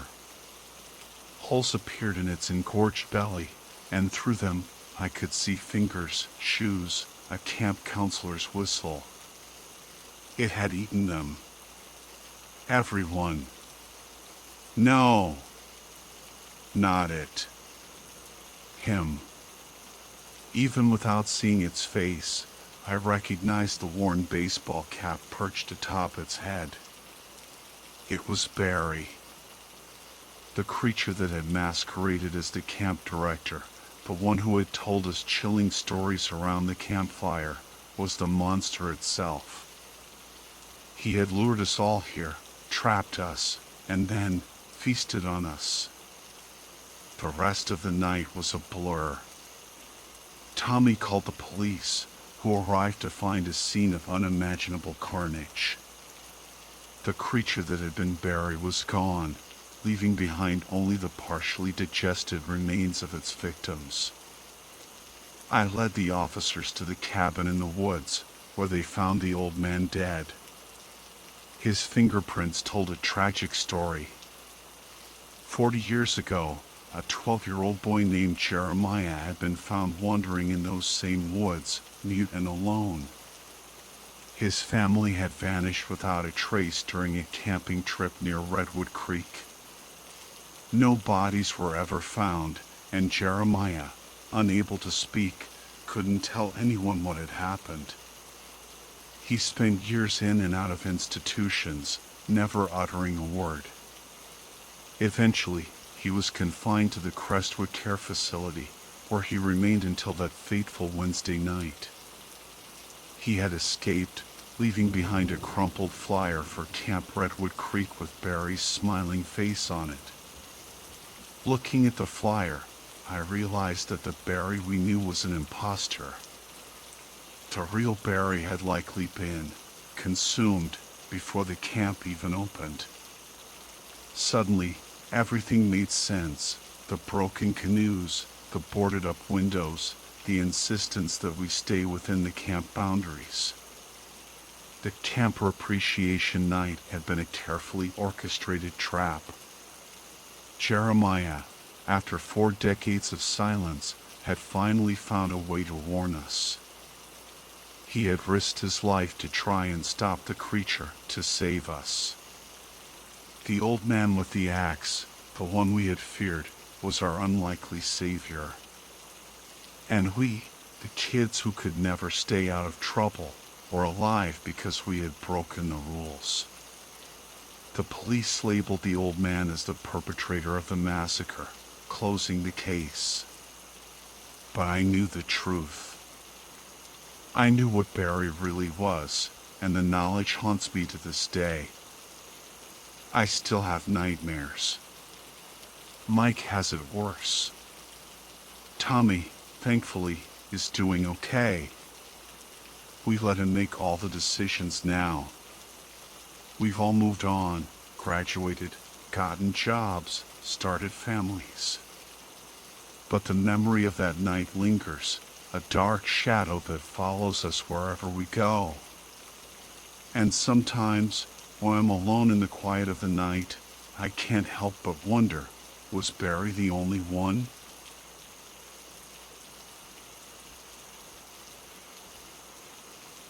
The musty air hung heavy with the scent of decaying wood and damp earth, clinging to my skin like a shroud. My heart hammered against my ribs, a frantic drumbeat in the suffocating silence of the crawl space. "We shouldn't have come," Mike whispered, his voice barely audible above the rasp of our own breathing. I swallowed hard, the metallic tang of fear coating my tongue. He was right, of course. We should have been back at Camp Crystal Lake, suffering through another round of mandatory fun at the camper appreciation night. Instead, here we were, huddled in the pitch-black belly of a derelict cabin, praying that the shadowy figure we'd seen stalking outside wouldn't discover our hiding place. "It's too late to turn back now," I hissed back, though the words felt hollow even to my own ears. "We're already here." Tom, ever the voice of reason, let out a whimper. "But what if that guy, what if he's in there?" I tried to banish the image that flashed through my mind, the crazed, axe-wielding killer that Barry, the camp director, had described in his chilling campfire story. "He's just a story, Tom," I said, but the tremor in my voice betrayed my own doubt. Camp Crystal Lake hadn't exactly been a summer paradise. After our usual camp, Camp Redwood, closed down due to a lice outbreak, our parents had jumped at the chance to ship us off to this newly refurbished place. But from the moment we arrived, it was clear that Crystal Lake was a far cry from the fun and adventure we were used to.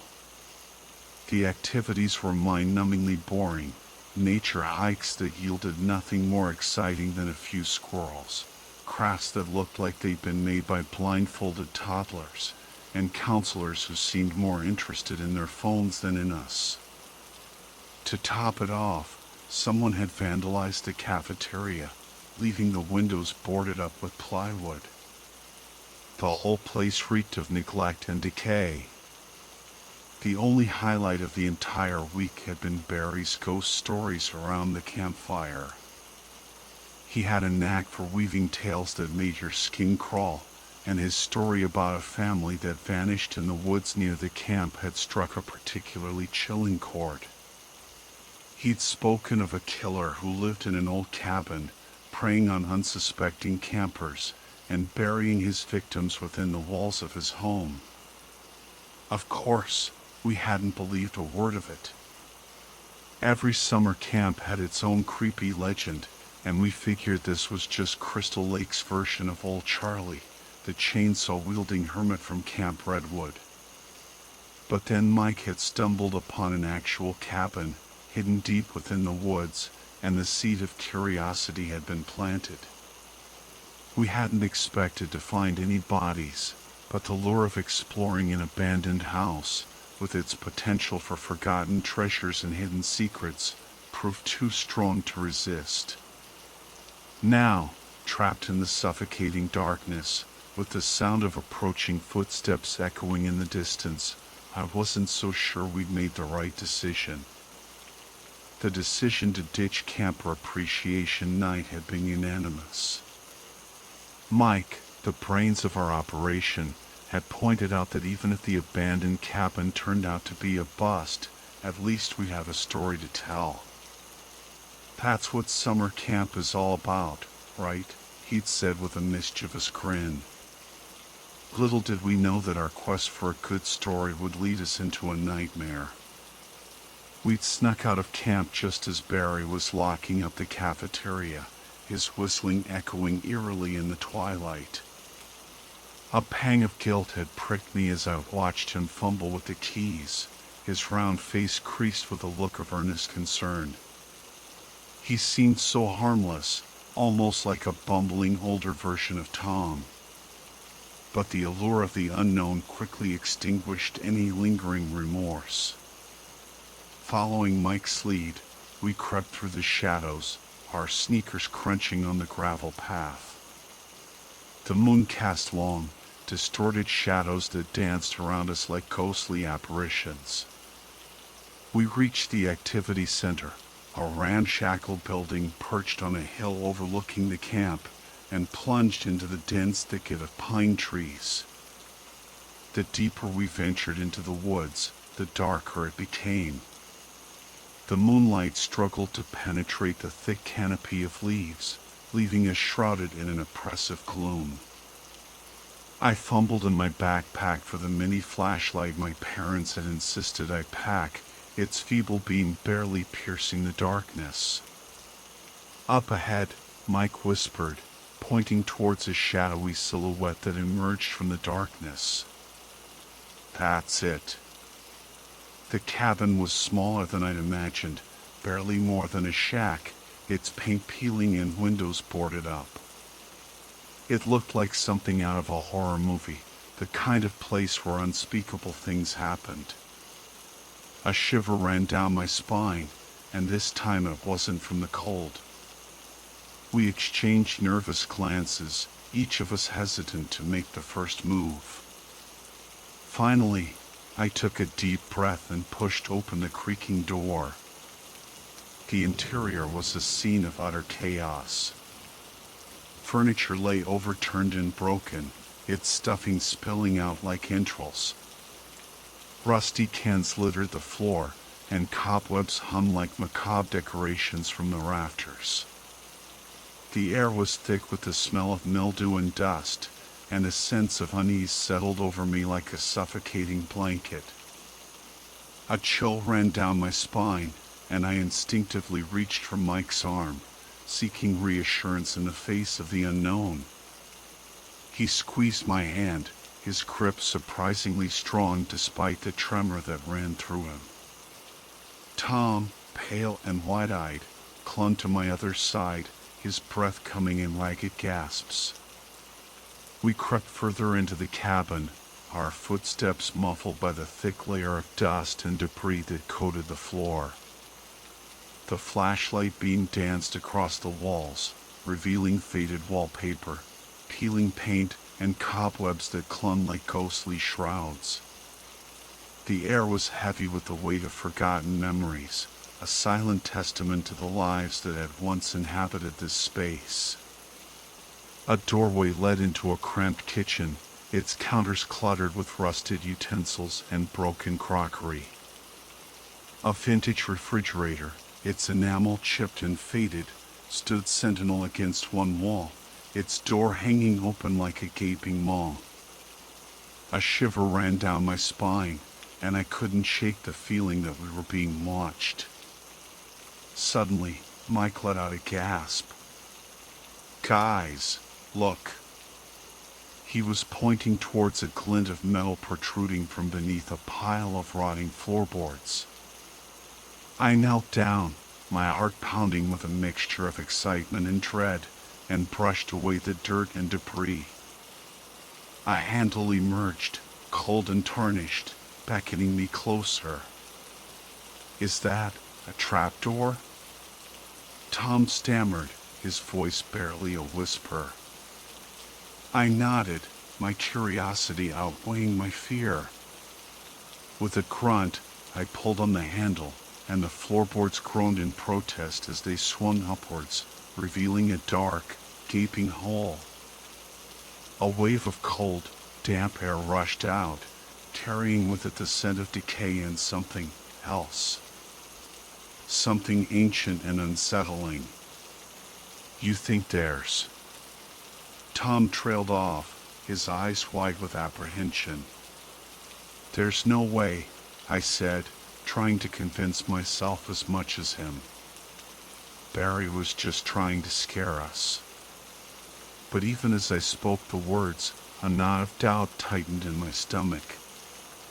What if there was something down there? What if Barry's story wasn't just a campfire tale? Mike, his face pale and drawn, remained silent, his gaze fixed on the dark abyss that yawned before us.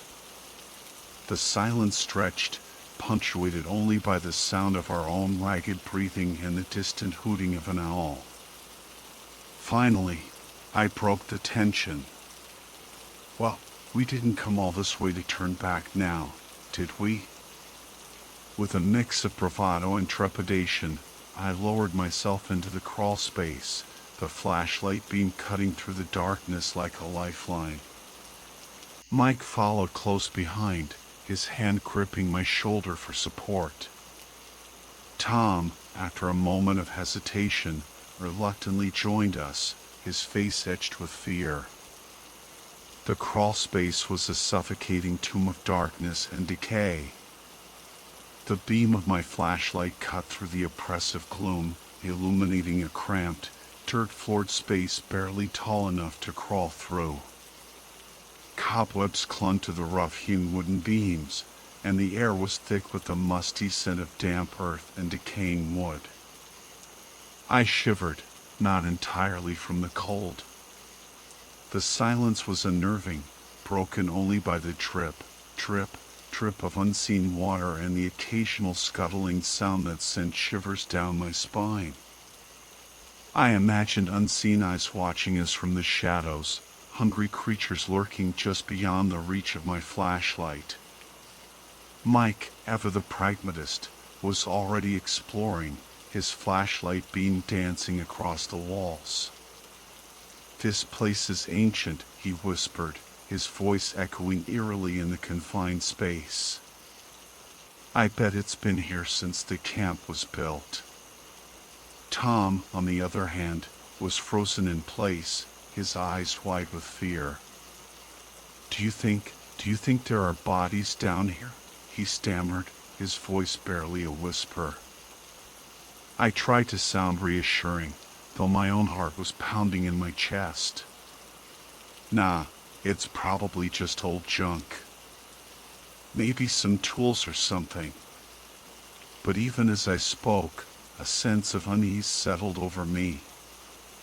The air was heavy with a palpable sense of dread, a feeling that we were trespassing on forbidden ground. Mike's flashlight beam landed on a pile of debris in the corner.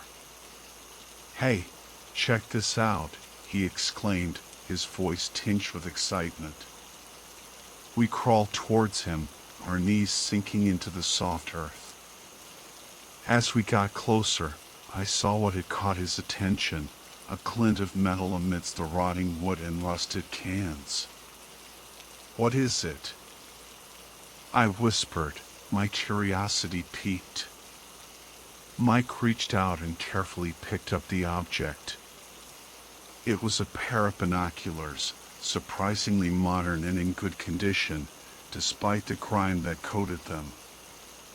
"Where did these come from?" Tom asked, his voice filled with wonder. We exchanged puzzled glances. These binoculars didn't belong in this dilapidated crawl space. They were too new, too clean. It was as if someone had deliberately placed them here. A sudden realization struck me, sending a chill down my spine. What if these binoculars belonged to the killer? What if he was watching us right now, hidden in the shadows, waiting for the opportune moment to strike? The silence in the crawl space was thick with apprehension. We huddled together, our flashlights trained on the binoculars, each of us lost in our own terrifying thoughts. "Maybe we should just get out of here," Tom whispered, his voice trembling. But Mike shook his head, his eyes gleaming with a stubborn determination. "No way. We've come this far. We need to see what's going on." He snatched the binoculars from the floor and raised them to his eyes, scanning the area visible through the gaps in the floorboards. I held my breath, my heart pounding in my chest, as he slowly panned across the cabin above us. Suddenly, he froze, his body stiffening. "Oh my God," he breathed, his voice barely a whisper. "What is it?" I hissed, my fear turning to icy dread. He slowly lowered the binoculars, his face pale and drawn. "There's someone up there," he whispered. "And he's got an axe." My blood ran cold. The killer. He was here. And he was armed. Panic seized me, and I scrambled backwards, bumping into Tom, who let out a startled cry. We fumbled with our flashlights, the beams dancing wildly in the darkness, casting grotesque shadows that danced across the walls. "We have to get out of here," I yelled, my voice echoing in the confined space. But where could we go? The trapdoor was our only way out, and the killer was standing right above it. We were trapped like rats in a cage. Just then, a floorboard creaked above us, and a sliver of light pierced the darkness. The killer was moving. He was coming closer. I grabbed Mike and Tom, pulling them towards the back of the crawl space, desperate to find some kind of hiding place. But there was nowhere to go. We were completely exposed. The footsteps stopped directly above us. I could hear the killer's heavy breathing, the rasping sound of his lungs filling with air. He was listening, waiting. I squeezed my eyes shut, bracing myself for the inevitable. This was it. This was how it ended. Trapped in a dark, damp hole, at the mercy of a madman with an axe. A muffled thud echoed through the crawl space, followed by the scraping sound of something heavy being dragged across the floorboards above us. My breath caught in my throat, and I squeezed my eyes shut, willing myself to disappear. The dragging stopped, and an eerie silence descended once more. I dared to open my eyes, my gaze darting around the cramped space, searching for any sign of the killer. But there was nothing but darkness and the faint, flickering beam of my flashlight. Then, a new sound pierced the silence, a slow, deliberate creaking that sent shivers down my spine. It was the sound of the trapdoor being opened. My heart hammered against my ribs, a frantic drumbeat in the suffocating silence. I could feel Mike trembling beside me, his grip on my arm tightening. Tom, his face pale and etched with fear, whimpered softly. A sliver of light sliced through the darkness, illuminating the dust motes dancing in the air. The killer was peering down at us, his face obscured by the shadows, his eyes gleaming with a malevolent light. He reached down, his hand disappearing into the darkness, and I braced myself for the inevitable. He was going to grab us, pull us out of our hiding place, but instead, his hand withdrew, and a moment later, a heavy object landed on the trapdoor with a resounding thud. It was the old stove from the kitchen, its weight effectively sealing us inside our subterranean prison. We exchanged horrified glances, our fear palpable in the oppressive darkness. We were trapped, entombed alive in this damp, decaying crawl space, with no way out and a madman lurking above us. The footsteps retreated, leaving us alone in the suffocating silence. I could hear Mike's ragged breathing, Tom's muffled sobs, and the frantic pounding of my own heart. We were trapped, at the mercy of a killer, and there was nothing we could do. Or was there? A wave of dizziness washed over me, and I slumped against the damp earth, my body trembling with a mixture of fear and exhaustion. The events of the past few hours had taken their toll, and the reality of our situation was finally sinking in. We were trapped, at the mercy of a madman, and there seemed to be no escape. What are we going to do? Tom whimpered, his voice echoing in the confined space. I shook my head, my mind racing. We couldn't stay here, that much was certain. But how could we possibly escape? The trapdoor was blocked, and the crawl space seemed to stretch endlessly in every direction. There has to be a way out, Mike insisted, his voice filled with a desperate determination. We just need to find it. He scrambled to his feet, his flashlight beam dancing across the low ceiling, searching for any sign of an opening. I joined him, my own beam sweeping across the rough-hewn walls, but there was nothing but solid earth and rotting wood. Suddenly, Mike let out a cry. Here. I think I found something. He was pointing towards a section of the ceiling where the wood appeared to be rotten and decayed. I crawled closer, my heart pounding with a renewed sense of hope. Could this be our way out? We gathered beneath the weakened section, our flashlights trained on the crumbling wood. On the count of 3, I whispered, we kick.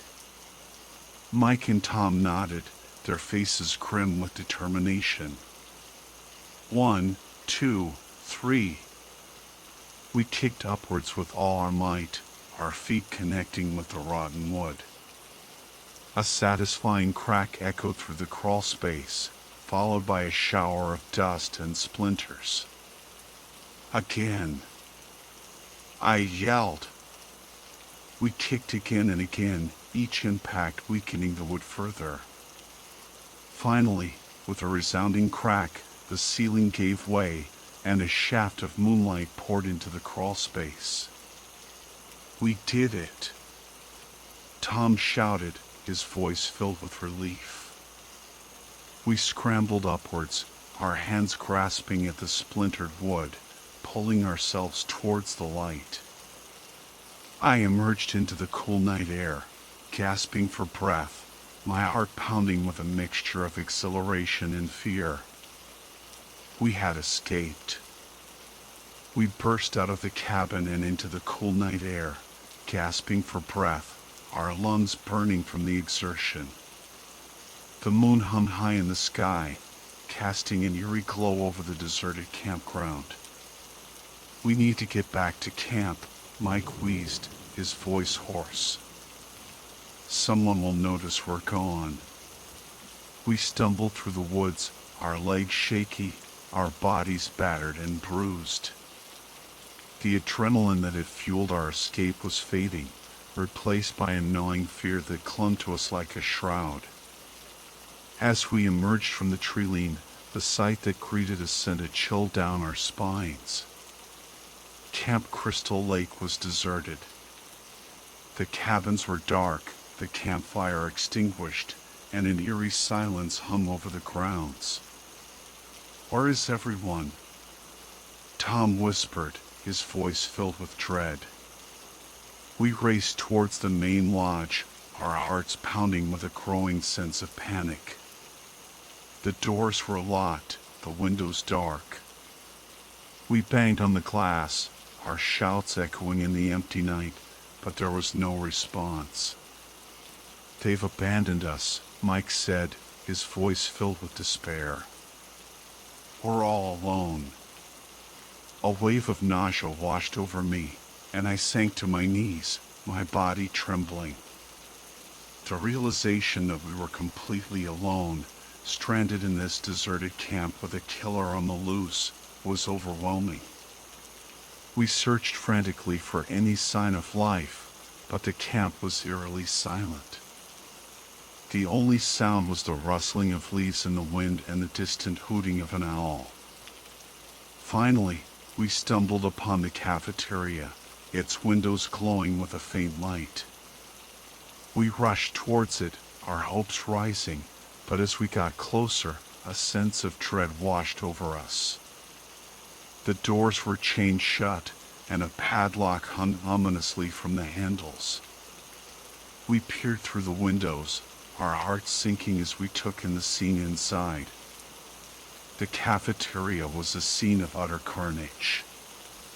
Tables were overturned, chairs smashed, and blood splattered across the walls and floor. Bodies lay scattered amidst the debris, their limbs twisted at unnatural angles. The sight was too horrific to comprehend. We stumbled backwards, our stomachs churning, our minds reeling from the sheer brutality of the scene. The killer had been here, and he had slaughtered everyone. The stench of blood and decay hit me like a physical blow, forcing me to gag. My stomach churned, and I fought the urge to vomit. The scene inside the cafeteria was a nightmare come to life, a grotesque tableau of death and destruction. Bodies lay strewn across the floor, their limbs twisted at unnatural angles, their faces frozen in expressions of terror. Blood pooled beneath them, staining the linoleum a dark, sickening crimson. The walls were splattered with gore, and chunks of flesh clung to the overturned tables and chairs. It was a massacre, a bloodbath, and we were the only ones who had escaped. A wave of dizziness washed over me, and I stumbled backwards, my hand flying to my mouth to stifle a sob. Mike and Tom were equally horrified, their faces pale and drawn, their eyes white with fear. "We have to get out of here," Mike whispered, his voice trembling. But even as he spoke, a blood-curdling scream echoed through the empty camp, piercing the silence like a knife. It was a sound of pure terror, a primal cry that sent shivers down our spines. We exchanged terrified glances, our hearts pounding in our chests. The scream had come from the direction of the administrative offices, a small building nestled behind the main lodge. "What was that?" Tom stammered, his voice barely a whisper. "I don't know," I said, my voice hoarse. "But we need to find out." A strange mix of fear and morbid curiosity propelled me forward. I had to know what was happening, who was responsible for this horrific carnage. Mike and Tom, despite their fear, followed close behind, their flashlights cutting through the darkness. We crept towards the administrative offices, our footsteps muffled by the soft earth. The scream had stopped, but an eerie silence hung in the air, broken only by the rustling of leaves and the distant hooting of an owl. As we approached the building, a figure emerged from the shadows, its outline illuminated by the moonlight. It was the man from the cabin, the one with the axe. He stumbled towards us, his face pale and contorted, his eyes white with fear. His left arm was missing, the ragged stump dripping with blood.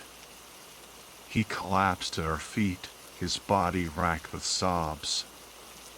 We stared down at him, our minds reeling, our bodies frozen in a mixture of horror and pity.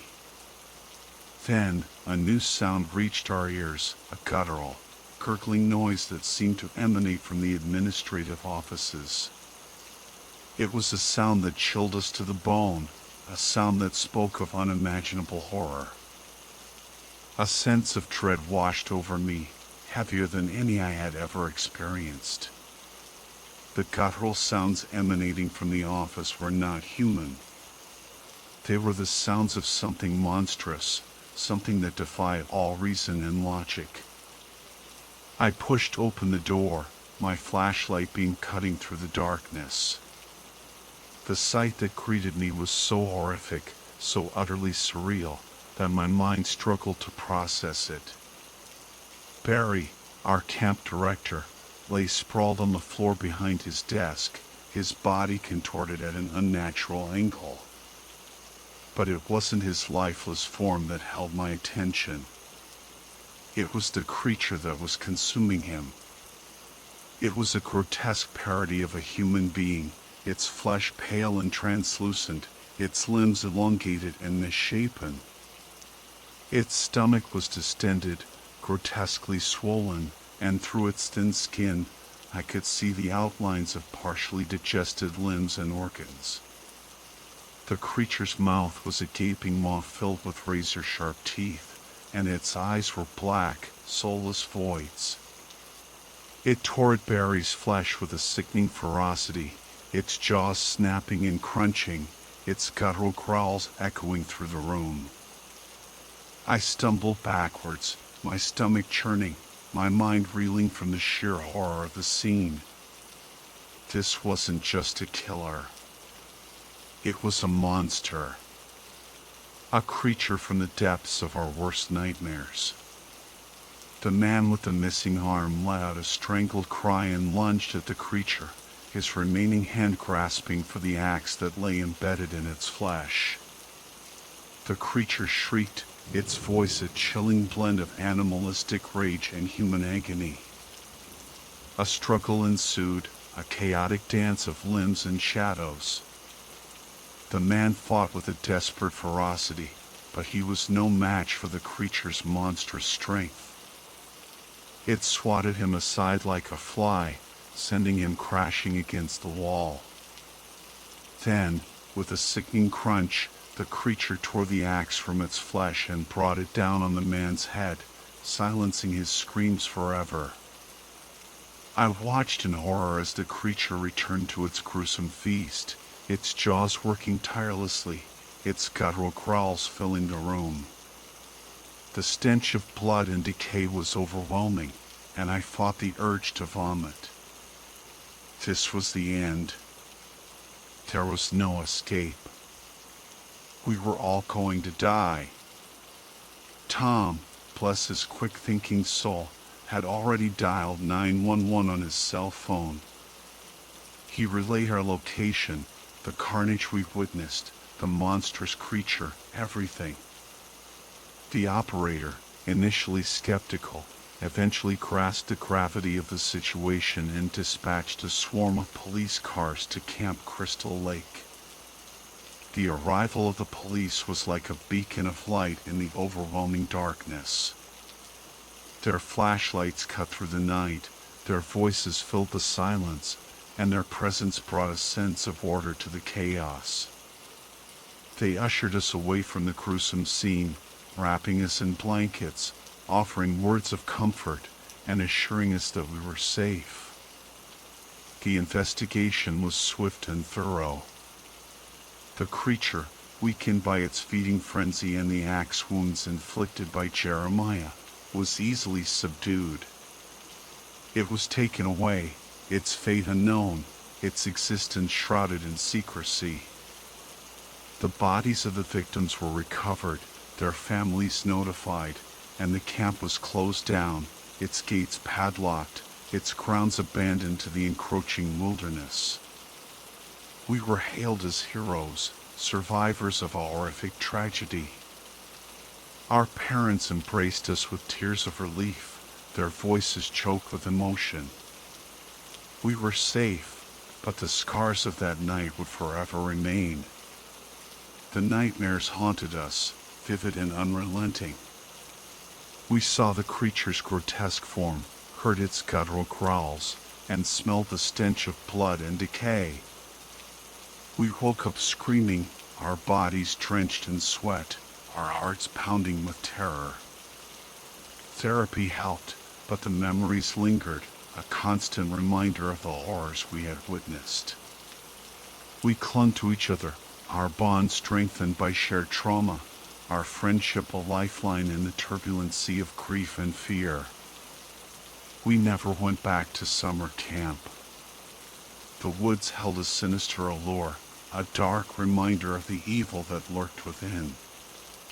We preferred the safety of our homes, the comfort of familiar surroundings, the reassurance of loved ones. But even in the safety of our everyday lives, the fear lingered.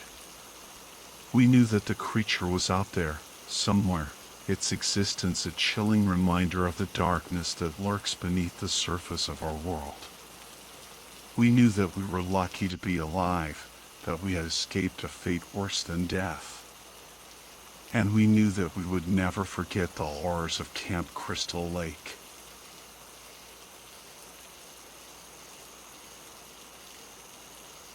The dense forest canopy of the White Mountains National Forest swallowed the last rays of sunlight, making me feel like I was stepping into a classic camping horror story. My breath caught in my throat as a twig snapped under my hiking boot, the sound amplified in the oppressive silence. How much longer till we reached the campsite? I asked, my voice barely above a whisper. Not far now, Ashley, Ethan, our ever-optimistic leader, assured me with a grin. Just around this bend, I reckon. He paused, his eyes twinkling mischievously. Or maybe 2 or 3. Emily, ever the pragmatist, shot him a withering glare. Don't even joke about that, Ethan. If we're stuck setting up camp in the dark, I swear, I'll step on another raccoon. I offered, a nervous laugh escaping my lips. The memory of our last camping trip and my unfortunate encounter with the nocturnal creature still sent shivers down my spine. Jake, our resident jokester, chuckled. Yeah, wouldn't want a repeat of that. Though, to be fair, Ashley, I'm pretty sure you at least grazed its tail. I rolled my eyes, trying to ignore the uneasy feeling creeping up my neck. This part of the woods felt different somehow, colder, more watchful. A shiver ran down my spine, and I quickened my pace, eager to reach the safety of our campsite. As we rounded the final bend, a small clearing bathed in the fading twilight came into view. A sigh of relief escaped my lips. Finally, I muttered, already feeling the weight of my backpack digging into my shoulders. Ethan, with his boundless energy, had already dashed into the clearing, his voice echoing through the trees. Here it is. The perfect spot. Perfect? Jake questioned, skepticism lacing his tone. Looks like any other patch of dirt to me. Ah, but you'll see in the morning, Ethan replied, his voice dropping to a conspiratorial whisper.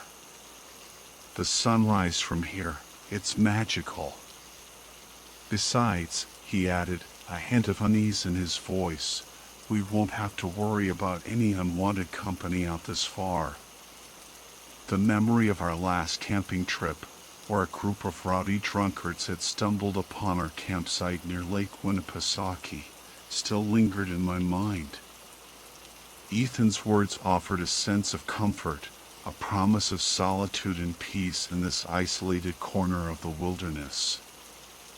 With practiced efficiency, we set about establishing our temporary home. Emily and I unfurled the tents, their brightly colored fabric a stark contrast to the encroaching darkness. The nylon material crinkled between my fingers as I wrestled with the poles, the familiar scent of damp canvas filling the air. Jake and Ethan gathered firewood, the rhythmic thud of the axe against dead wood echoing through the clearing. Each swing of the axe sent splinters of wood flying, the sharp scent of pine filling my nostrils. Soon, a cheerful fire crackled in the fire pit, casting dancing shadows against the surrounding trees. The flames licked at the logs, sending sparks swirling upwards towards the darkening sky. The aroma of roasted marshmallows filled the air as Jake, our self-proclaimed s'more master, expertly browned the sugary treats over the flames. As I sank my teeth into the gooey perfection of a perfectly crafted s'more, a wave of contentment washed over me. The anxieties of the day seemed to melt away, replaced by the warmth of the fire and the camaraderie of my friends. Laughter filled the air as we recounted stories of past adventures and mishaps, the firelight casting a warm glow on our faces. But as the moon climbed higher in the sky, casting an eerie glow over the forest, a sense of unease began to stir within me. The silence of the woods seemed to deepen, broken only by the occasional crackle of the fire and the distant hoot of an owl. The wind whispered through the trees, carrying with it a chill that seemed to penetrate my very bones. "Ethan," I asked, my voice barely above a whisper, "why this spot?" "You never really explained." He glanced at me, his expression unreadable in the flickering firelight. "Like I said, Ashley, you'll see in the morning. But more importantly," he added, his voice low, "we're safe here. No one to disturb us, no one to hear us." His words hung in the air, heavy with unspoken meaning. I shivered, pulling my jacket tighter around me. What did he mean by that? Why did I suddenly feel so vulnerable, so exposed in this vast wilderness? Jake, ever the showman, seized the opportunity to amplify the growing tension. "Yeah, no one to hear your screams," he cackled, flashing a flashlight under his chin, creating a grotesque silhouette that danced in the darkness. Emily rolled her eyes, but I couldn't shake the feeling of dread that had settled over me. Jake, sensing my apprehension, launched into one of his infamous supernatural horror stories, a tale of a monster in the woods that roamed these very mountains, preying on unsuspecting campers. He spoke of a creature, ancient and malevolent, with claws as long as knives and a thirst for blood. It lurked in the shadows, waiting to pounce on unsuspecting victims, its presence a chilling reminder that we were not alone in this vast wilderness. Jake's words painted a vivid picture of the creature, a hulking figure with glowing red eyes, its ragged breathing echoing through the trees. I tried to laugh it off, but the story, combined with the oppressive atmosphere of the forest, sent shivers down my spine. Every shadow seemed to writhe with hidden movement, every rustle of leaves sounded like the creature's approach. As Jake reached the climax of his tale, a branch snapped behind me. I whirled around, my heart pounding in my chest, but saw only the fleeting shadow of a deer disappearing into the undergrowth. My friends erupted in laughter, their amusement cutting through the tension. I forced a smile, but the encounter had rattled me.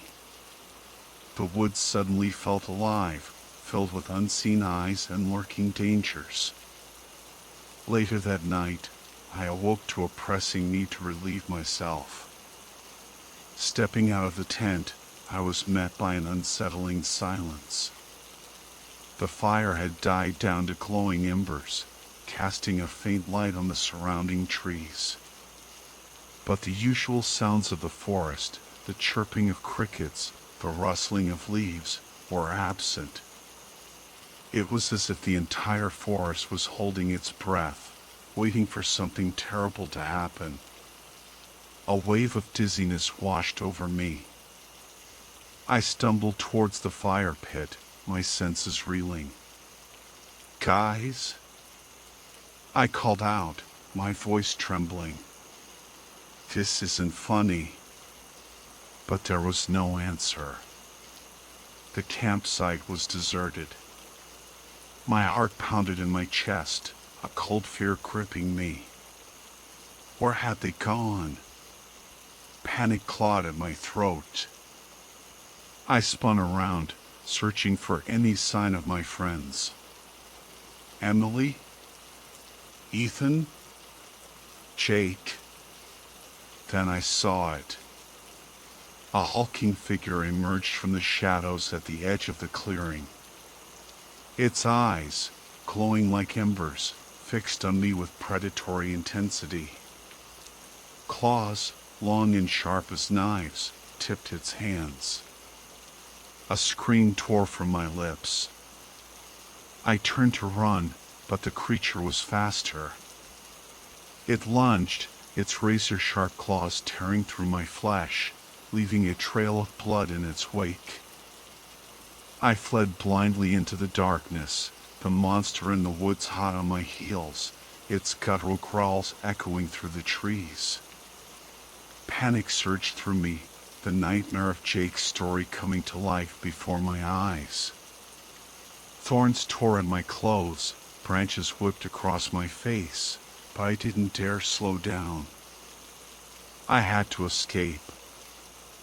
I had to survive. Suddenly, a figure materialized from the darkness. "Ashley!" Jake's voice, filled with panic, cut through the night. "Thank God, I found you." He grabbed my hand, his grip surprisingly strong, and pulled me towards the towering cliff face. The ground sloped sharply downward, the edge of the precipice disappearing into the inky blackness below. "We need to hide," he whispered, his voice trembling. "It's hunting us." We huddled together in the shadows, our breaths coming in ragged gasps. The creature's growls drew closer, its heavy footsteps shaking the ground beneath us. I could feel the vibrations through my bones, each thud of its feet sending a fresh wave of terror through me. Then, just as suddenly as he had appeared, Jake was gone. I blinked, my eyes adjusting to the darkness, but he had vanished. 1 minute he was there, his warmth a comforting presence beside me, and the next he was gone, swallowed by the shadows. The creature's growls intensified, its presence looming over me like a suffocating blanket. I raised my hands in defense, a futile gesture against the monstrous force that was closing in. But it was too late. The creature lunged, its claws sinking into my flesh. I woke with a gasp, my body bathed in cold sweat. The nightmare clung to me like cobwebs, the chilling image of the creature's claws sinking into my flesh seared into my mind. But as I opened my eyes, I found myself back in the campsite, the familiar surroundings a stark contrast to the horror I had just experienced. The fire had died down to ashes, the faint glow of embers casting long shadows that danced in the pre-dawn darkness. The campsite was empty, my friends nowhere to be seen.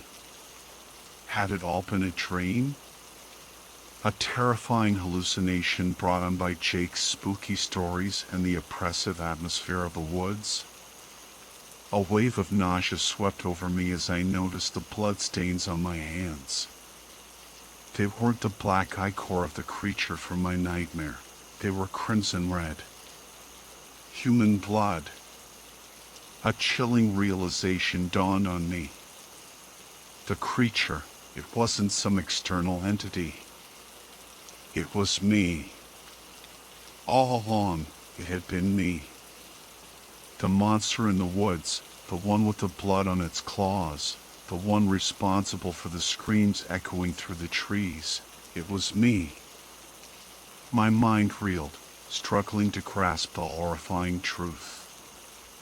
The memories flooded back, fragmented and distorted, like shards of a broken mirror. The chase through the dark woods, the feeling of the creature's claws tearing through my flesh, the sickening thud of its footsteps, it was all me. I stumbled to my feet, my legs trembling, my breath coming in ragged gasps. I had to find my friends. I had to stop myself before it was too late. But as I staggered through the trees, the screams grew louder, drawing me deeper into the heart of the darkness.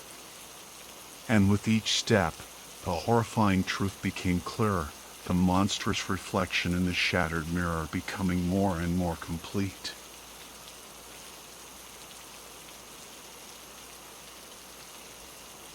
The sun was sinking below the horizon, casting long, eerie shadows across the dense forest. I was hopelessly lost, my phone battery long dead, and the last vestiges of daylight fading fast. A shiver ran down my spine, and it wasn't just from the cold. There was an unsettling stillness in the air, a sense of being watched. Earlier that day, I'd set out on a solo hike in Redwood National Park, eager to escape the city and reconnect with nature. I'd ignored the park ranger's warnings about sticking to the marked trails, confident in my sense of direction. Now, with night closing in and the forest growing darker by the minute, I regretted my arrogance. Every rustle of leaves, every snap of a twig, sent my heart racing. I imagined eyes peering at me from the shadows, unseen creatures lurking just beyond my vision.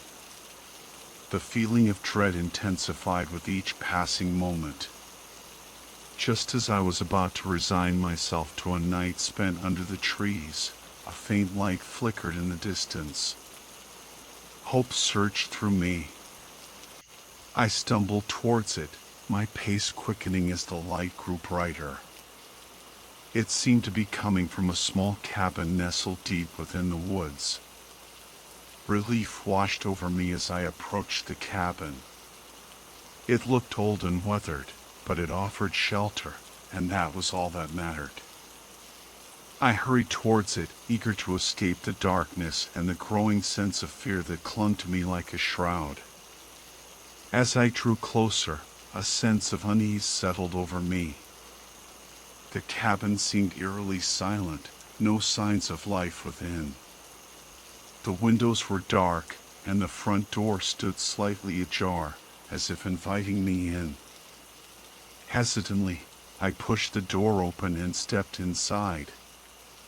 The interior of the cabin was dimly lit by a single flickering oil lamp on a rough-hewn table. Dust motes danced in the pale light, and the air was thick with the musty scent of decay. Cobwebs clung to the corners of the room, and the furniture was draped in sheets, giving the impression that the cabin hadn't been occupied in years. A chill ran down my spine, and I felt a prickle of unease. I told myself it was just the cold and the unsettling atmosphere, but deep down, a sense of foreboding was growing. I called out, "Hello? Is anyone here?"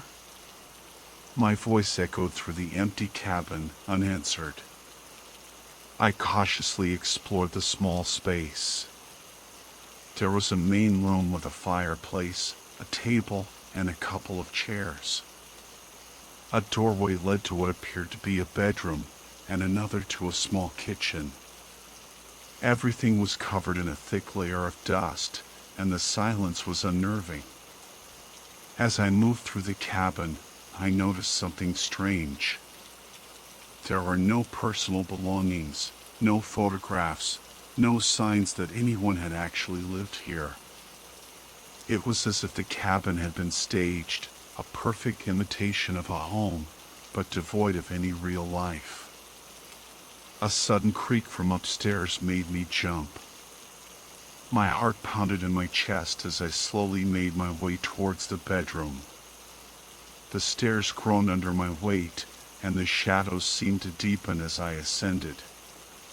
The bedroom was small and sparsely furnished with a bed and a dresser. The sheets on the bed were rumpled, as if someone had recently slept there. A wave of fear washed over me. I was not alone. I turned to leave, but a sound stopped me in my tracks. It was a soft whisper, barely audible, coming from the corner of the room. I strained to hear, but the words were unintelligible. Then I saw it. A figure huddled in the shadows, its form indistinct in the dim light. It was rocking back and forth, mumbling to itself. Terror gripped me, and I backed away slowly, my eyes fixed on the shadowy figure. As I reached the doorway, the figure suddenly stood up. It moved towards me, its form becoming clearer in the lamplight. It was a woman, her face pale and gaunt, her eyes hollow and filled with a chilling emptiness. She raised a hand towards me, her lips moving, but no sound came out. I stumbled back, my foot catching on the top step. I tumbled down the stairs, landing in a heap at the bottom. The woman's chilling gaze followed me, her silent scream echoing in my ears. I scrambled to my feet and ran towards the front door, my heart pounding in my chest. I fumbled with the latch, my hands shaking, and finally managed to throw the door open. I stumbled out into the night, the darkness welcoming me like an old friend. I didn't stop running until I was far away from the cabin, my lungs burning and my legs aching.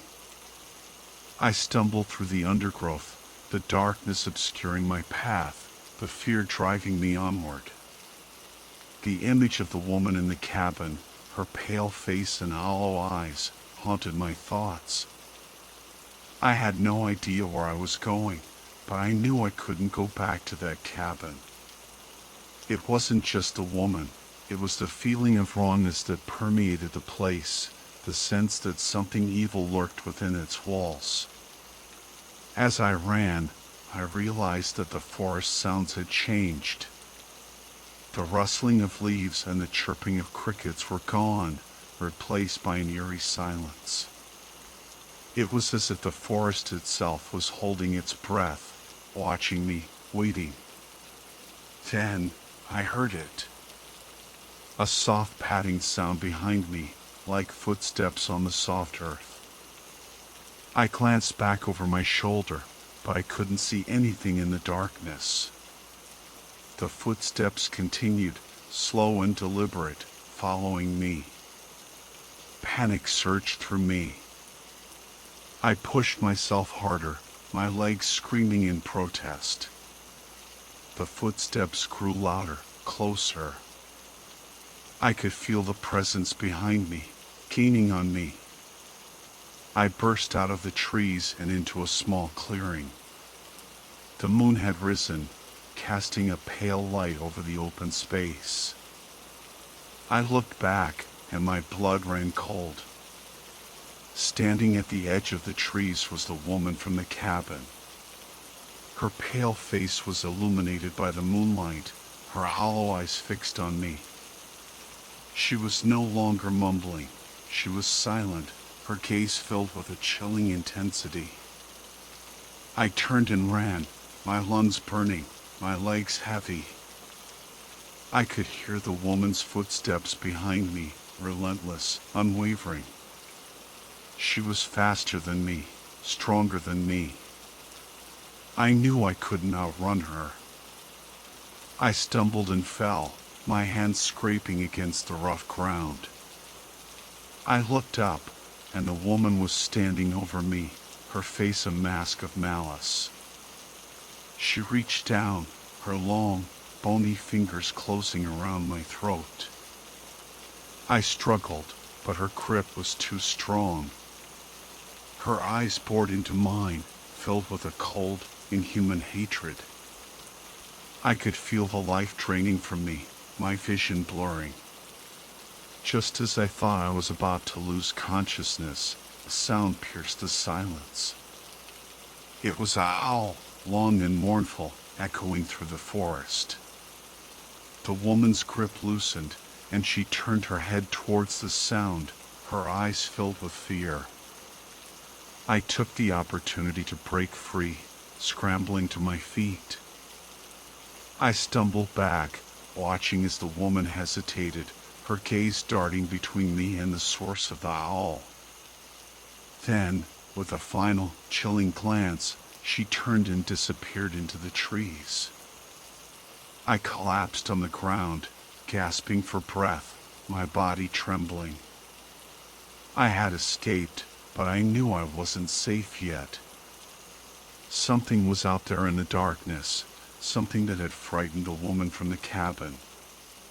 And I was alone, lost, and vulnerable. I lay on the cold ground, my body shaking with fear and exhaustion. The owl that had saved me had faded into the distance, leaving me alone in the oppressive silence of the forest. I knew I couldn't stay there, exposed and vulnerable. I had to find shelter, a place to hide until dawn. With a surge of adrenaline, I pulled myself to my feet. I stumbled through the trees, my senses on high alert. Every shadow seemed to hold a threat, every sound sent shivers down my spine. I was lost, alone, and hunted. As I moved through the darkness, I noticed a faint glow in the distance. It was a small light, flickering like a candle flame. Hope surged through me. Could it be a house, a campsite, a sign of civilization? I pushed myself towards the light, my pace quickening with every step. As I drew closer, I realized it was coming from a small clearing. In the center of the clearing was a campfire, the flames dancing and casting an eerie glow on the surrounding trees. I hesitated at the edge of the clearing, unsure whether to approach. The campfire was inviting, a beacon of warmth and safety in the cold darkness. But there was also something unsettling about it, a sense of isolation and mystery. I took a deep breath and stepped into the clearing. The warmth of the fire was a welcome relief, and I moved towards it, eager to escape the chill of the night. As I approached, I noticed a figure sitting by the fire, their back to me. The figure was tall and slender, their form shrouded in a dark cloak. They were hunched over the fire, their head bowed, as if in deep thought. I hesitated, unsure whether to speak. Then, the figure turned, and I gasped. It was a young woman, her face pale and delicate, her eyes large and luminous. She looked at me with a mixture of curiosity and caution. "Who are you?" she asked, her voice soft and melodic. I stammered, I'm lost. I was hiking and got separated from my group. The woman nodded slowly. "You're not the first," she said. "This forest has a way of confusing people." She gestured towards the fire. "Come, sit by the fire. You look cold." I gratefully accepted her offer, sinking down onto the soft earth beside the flames. The warmth seeped into my chilled bones, and I felt a sense of relief wash over me. For the first time since entering the forest, I felt safe. The woman's name was Ilara. She spoke in a low, soothing voice, her words carefully chosen, as if she were revealing secrets she'd held for a long time. She told me she had been living in the forest for years, alone, with only the trees and the creatures of the night for company. She never spoke of how she came to be there, and I didn't press her. There was a sadness in her eyes that told me her story was a painful one. As the night wore on, Ilara told me about the forest, about its secrets and its dangers. She spoke of the creatures that lurked in the shadows, the spirits that roamed the woods, and the ancient powers that lay dormant beneath the earth. She warned me about the woman in the cabin, calling her a lost soul, consumed by darkness. I listened intently, my fear giving way to fascination. Ilara's words painted a picture of a world I had never known, a world of magic and mystery, of danger and beauty. I felt a connection to this place, to this woman, as if I had finally found something I had been searching for all my life. As dawn approached, Ilara grew silent. She stared into the dying embers of the fire, her expression unreadable. I felt a sense of unease creeping back in. What would happen now? Would she help me find my way out of the forest?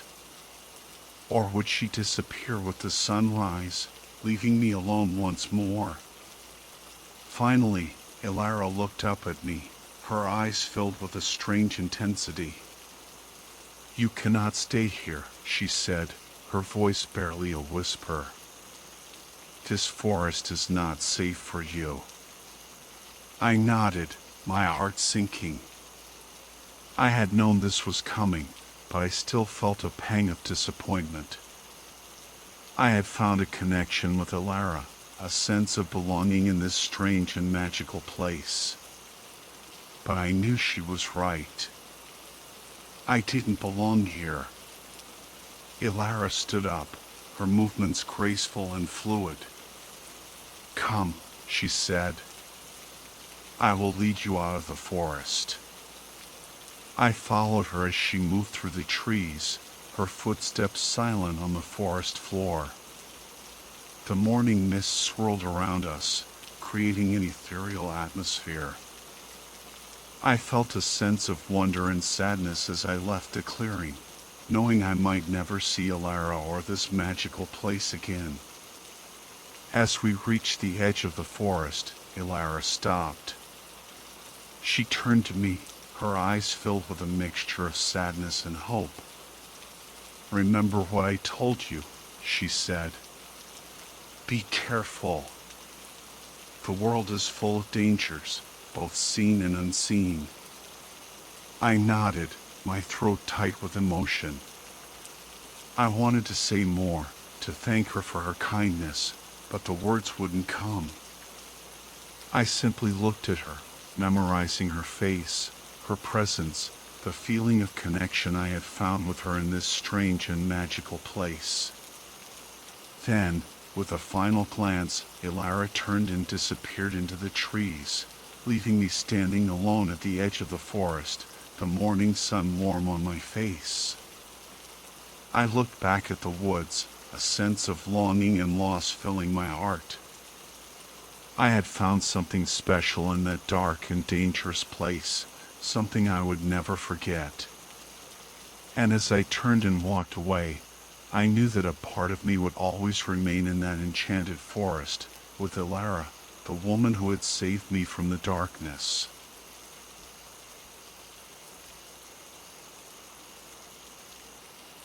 How much longer till we reached the campsite? Ethan's voice echoed through the dense woods of the Appalachian Mountains, a hint of amusement in his tone. The setting sun cast long, haunting shadows that danced and twisted between the towering trees, creating an eerie atmosphere that sent shivers down my spine. I, Samantha, rolled my eyes playfully, already anticipating his usual antics. "Just tell us, Ethan," I sighed, adjusting the weight of my backpack, its straps digging into my shoulders. "We've been hiking for hours, and my stomach is starting to think my throat's been cut."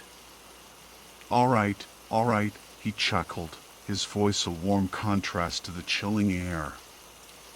"But don't blame me if your legs fall off before we get there." He paused dramatically, relishing the groans of protest from the rest of the group. "Just kidding. We're almost there, promise. 10 minutes, tops." A mischievous glint flickered in his eyes, and I couldn't help but wonder if he was being entirely truthful. Chloe, ever the practical one, scoffed at his reassurances. "Sun's going down soon, idiot. If we have to set up camp in the dark, I'm blaming you. And don't even think about relying on your phone's flashlight. You know there's no signal out here." I grinned, remembering our last camping mishap. "And if I step on another possum, it's your fault too." "Maybe we should tie a bell around your neck, Ethan, so we can hear you coming and the wildlife can scatter." Jake, our resident jokester, chimed in with a mischievous grin. "Speaking of possums, did you ever find out if you actually stepped on that thing, Samantha? Or was it just a close encounter of the furry kind?" He mimed a terrified scream, his face contorted in mock horror. I laughed, shaking my head. It was definitely a close encounter. I'm pretty sure I would have felt it if I'd actually stepped on it. Although, maybe it was a ghost possum. That would explain why I didn't feel a thing. "Maybe you just grazed its tail," Jake persisted, his eyes twinkling with amusement. I swear I heard a squeak. A tiny, pathetic squeak of utter terror. He held his fingers up in a pinching gesture. Ethan, ever the nature enthusiast, corrected him with a smirk. "Possums aren't rodents, Jake. They're marsupials. And they're vital to the ecosystem, so please refrain from terrifying the local fauna." He then turned his attention back to the trail, his pace quickening. "Come on, slow pokes. The perfect campsite awaits. It's a hidden gem, a true paradise for weary travelers like ourselves." True to his word, we arrived at a clearing bathed in the last rays of the setting sun. Ethan, beaming with pride, gestured towards the open space with a flourish. "Behold, the most amazing campsite in the entire Appalachian Range." He struck a heroic pose, which was met with a chorus of good-natured groans. With the efficiency of a well-oiled machine, we set up camp. The tents were pitched with practiced ease, the fire was coaxed into a crackling blaze, and the aroma of roasting marshmallows soon filled the air, mingling with the scent of pine needles and damp earth. Joey, the self-proclaimed s'more master, expertly crafted the perfect combination of golden brown marshmallow, melted chocolate, and graham cracker. As we relaxed around the campfire, the flames casting a warm glow on our faces, I couldn't help but wonder what made this particular spot so special. "Why here, Ethan?" I asked, curiosity getting the better of me. "What's so great about this place? Is it haunted? Did a famous serial killer once camp here? Spill the beans." "You'll see in the morning," he replied with a wink, a secretive smile playing on his lips. Trust me, it's worth it. His evasiveness only deepened the mystery, and I felt a prickle of anticipation mixed with a growing sense of unease. Despite the cheerful campfire and the camaraderie of my friends, a sense of foreboding lingered. The deepening twilight cast long, ominous shadows that danced and writhed at the edge of the firelight, and the wind whispered through the trees like a mournful spirit. Ethan's secrecy about our location only fueled my unease. I tried to shake off the feeling, focusing on the comforting warmth of the fire and the playful banter of my friends. Jake regaled us with tales of his latest misadventures, his animated storytelling punctuated by bursts of laughter. Chloe, ever the voice of reason, kept him in check, her dry wit cutting through his exaggerations. But even as I laughed along with them, a nagging question lingered in the back of my mind. Why were we really here? Was there something more to this seemingly idyllic campsite than met the eye? As the night deepened, the fire dwindled to glowing embers, casting a flickering light on our faces. The air grew heavy with the scent of pine needles and damp earth, and a chorus of crickets chirped their nightly serenade. One by one, my friends drifted off to sleep, their exhaustion overcoming their initial excitement. I, however, remained wide awake, my anxiety growing with each passing hour. The silence of the forest seemed to press in on me, broken only by the occasional crackle of the dying fire and the distant hoot of an owl. I felt a growing sense of isolation, as if we were utterly alone in this vast, shadowy wilderness. Unable to bear the oppressive silence any longer, I decided to take a walk. I slipped out of my tent, the cool night air sending a shiver down my spine. The moon, hidden behind a veil of clouds, cast an eerie glow on the surrounding trees, their branches reaching out like skeletal fingers. As I ventured deeper into the woods, the sounds of the campsite faded behind me, replaced by the rustling of leaves and the snapping of twigs under my feet. I felt a sense of vulnerability, exposed and alone in the heart of the wilderness. Suddenly, a twig snapped behind me, sharp and loud in the stillness of the night. I froze, my heart pounding in my chest. I slowly turned, my eyes scanning the darkness, but I could see nothing. Another snap, closer this time. I held my breath, straining to hear any movement, but the only sound was the frantic beating of my own heart. Fear gripped me, cold and paralyzing. I was being watched. A blood-curdling scream pierced the silence, followed by a sickening thud. My blood ran cold. It wasn't a scream of surprise or fear, but a scream of agony, a scream that cut off abruptly, leaving an echoing void in its wake.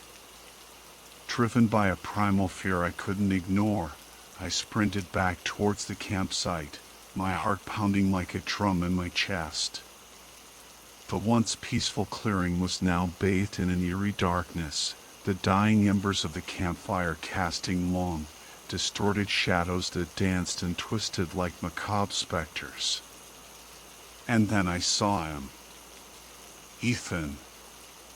Sprawled on the ground, his lifeless eyes staring blankly at the night sky.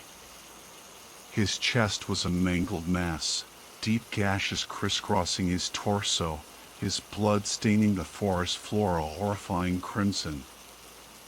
A wave of nausea washed over me, and I stumbled back, my hand flying to my mouth to stifle a scream. My eyes darted around frantically, searching for Chloe and Jake, but they were nowhere to be seen. Panic seized me, its icy fingers tightening around my throat. A guttural growl echoed through the trees, sending shivers down my spine. I whirled around, my gaze falling upon a monstrous figure emerging from the darkness. Its eyes glowed with a malevolent intensity, and its claws, long and sharp, dripped with Ethan's blood. The creature lunged, its grotesque form a blur in the night. I screamed, a desperate, primal cry that echoed through the haunted forest. As I turned and fled, the monster's chilling laughter echoing behind me. The chase was on. Adrenaline surged through my veins as I scrambled through the undergrowth, the monster's heavy footsteps pounding behind me. Branches whipped at my face, tearing at my clothes, but I dared not slow down. The fear of being caught, of suffering the same gruesome fate as Ethan, spurred me onward. I could hear the creature's ragged breathing, its growls echoing through the trees, getting closer with every agonizing step. My lungs burned, my legs screamed for respite, but I pushed myself harder, fueled by a desperate hope for survival. Suddenly, the ground gave way beneath me, and I tumbled down a steep embankment, landing with a jarring thud. Pain shot through my ankle, and I cried out, my voice swallowed by the oppressive darkness. I lay there for a moment, gasping for breath, my body trembling with fear and exhaustion. The monster's growls were closer now, its presence looming over me like a suffocating shroud. I struggled to my feet, ignoring the throbbing pain in my ankle, and limped towards a towering oak tree, its gnarled branches offering a sliver of hope. With a desperate surge of adrenaline, I hauled myself up, my fingers digging into the rough bark. I climbed higher, the monster's frustrated roars echoing from below. The wind whipped through the branches, and I clung on for dear life, my body swaying precariously in the darkness. As I reached a sturdy branch, I collapsed, my strength finally giving out. I lay there, gasping for breath, my gaze fixed on the shadowy figure pacing below. The monster's frustration was palpable, its growls morphing into chilling shrieks that pierced the night. But as I watched, a strange transformation began to take place. The monstrous form flickered and wavered, its outlines blurring, its growls fading into childish whimpers. And then, with a final, heart-wrenching sob, the creature vanished, leaving behind only an echoing silence and a lingering sense of dread. The silence that followed was deafening. I cautiously climbed down from the tree, my injured ankle throbbing with every movement. The forest seemed to hold its breath, the wind stilled, the leaves motionless. Even the crickets had fallen silent. I limped back towards the campsite, my mind reeling from the horrifying events. The sight of Ethan's lifeless body, the chilling encounter with the monstrous creature, the inexplicable disappearance, it was all too much to comprehend. As I approached the clearing, a flicker of movement caught my eye. Chloe, huddled beneath a tree, her face pale and streaked with tears. Relief washed over me, and I rushed towards her, my own fear momentarily forgotten. Chloe, I cried, my voice hoarse with emotion. She looked up, her eyes widening in surprise, a flicker of hope igniting in their depths. Samantha, you're alive, she gasped, scrambling to her feet. She rushed towards me, embracing me tightly, her body trembling with relief. What happened? I asked, my voice shaking. Where's Jake? Chloe's face clouded with fear. I don't know, she whispered, her voice barely audible. We were all sitting around the campfire, and then it just appeared. The monster. It attacked Ethan, and then it took Jake. A cold dread settled over me. The monster was real.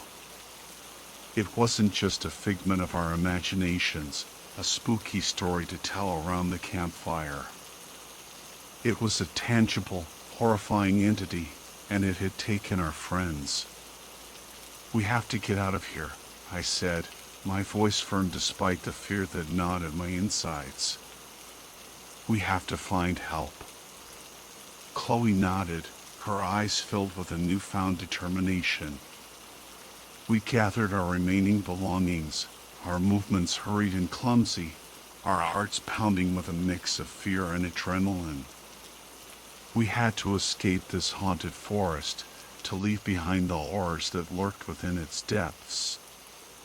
But as we turned to leave, a chilling realization dawned on me. We weren't alone. The monster was still out there, watching us, waiting for its next victims. We stumbled through the darkened woods, our breaths catching in our throats, every rustle of leaves sending our hearts racing. The moon, a sliver of silver in the inky sky, offered little comfort, casting long, distorted shadows that played tricks on our eyes. We clung to each other, our fear a palpable bond between us. Chloe's hand trembled in mine, her grip tight, her eyes wide with terror. I tried to offer words of comfort, but my voice caught in my throat, choked by the fear that threatened to consume me. Suddenly, a blood-curdling shriek echoed through the trees, sending a wave of terror washing over us. We froze, our blood turning to ice, our eyes searching the darkness for the source of the horrifying sound. And then we saw him. Jake. Suspended from a towering oak tree, his limbs twisted at unnatural angles, his face contorted in a mask of agony. His blood dripped from his wounds, staining the leaves a gruesome crimson. Chloe gasped, her hand flying to her mouth to stifle a sob. I felt a surge of bile rise in my throat, and I turned away, unable to bear the sight of our friend's mutilated body. The monster had struck again. A wave of despair washed over me. We were trapped, hunted by a creature of unimaginable horror. There was no escape, no hope of survival. We were doomed to become its next victims. But then, a spark of defiance ignited within me. I wouldn't go down without a fight. I wouldn't let this monster win.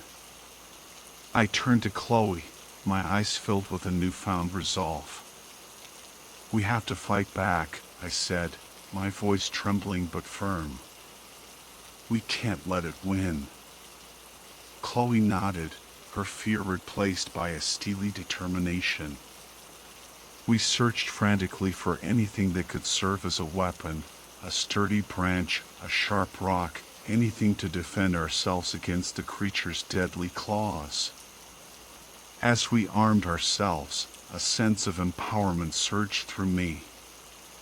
We were no longer helpless victims.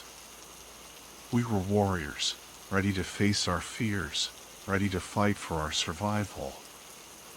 The monster may have taken our friends, but it wouldn't take us. We would fight back, and we would emerge from this haunted forest, scarred but alive.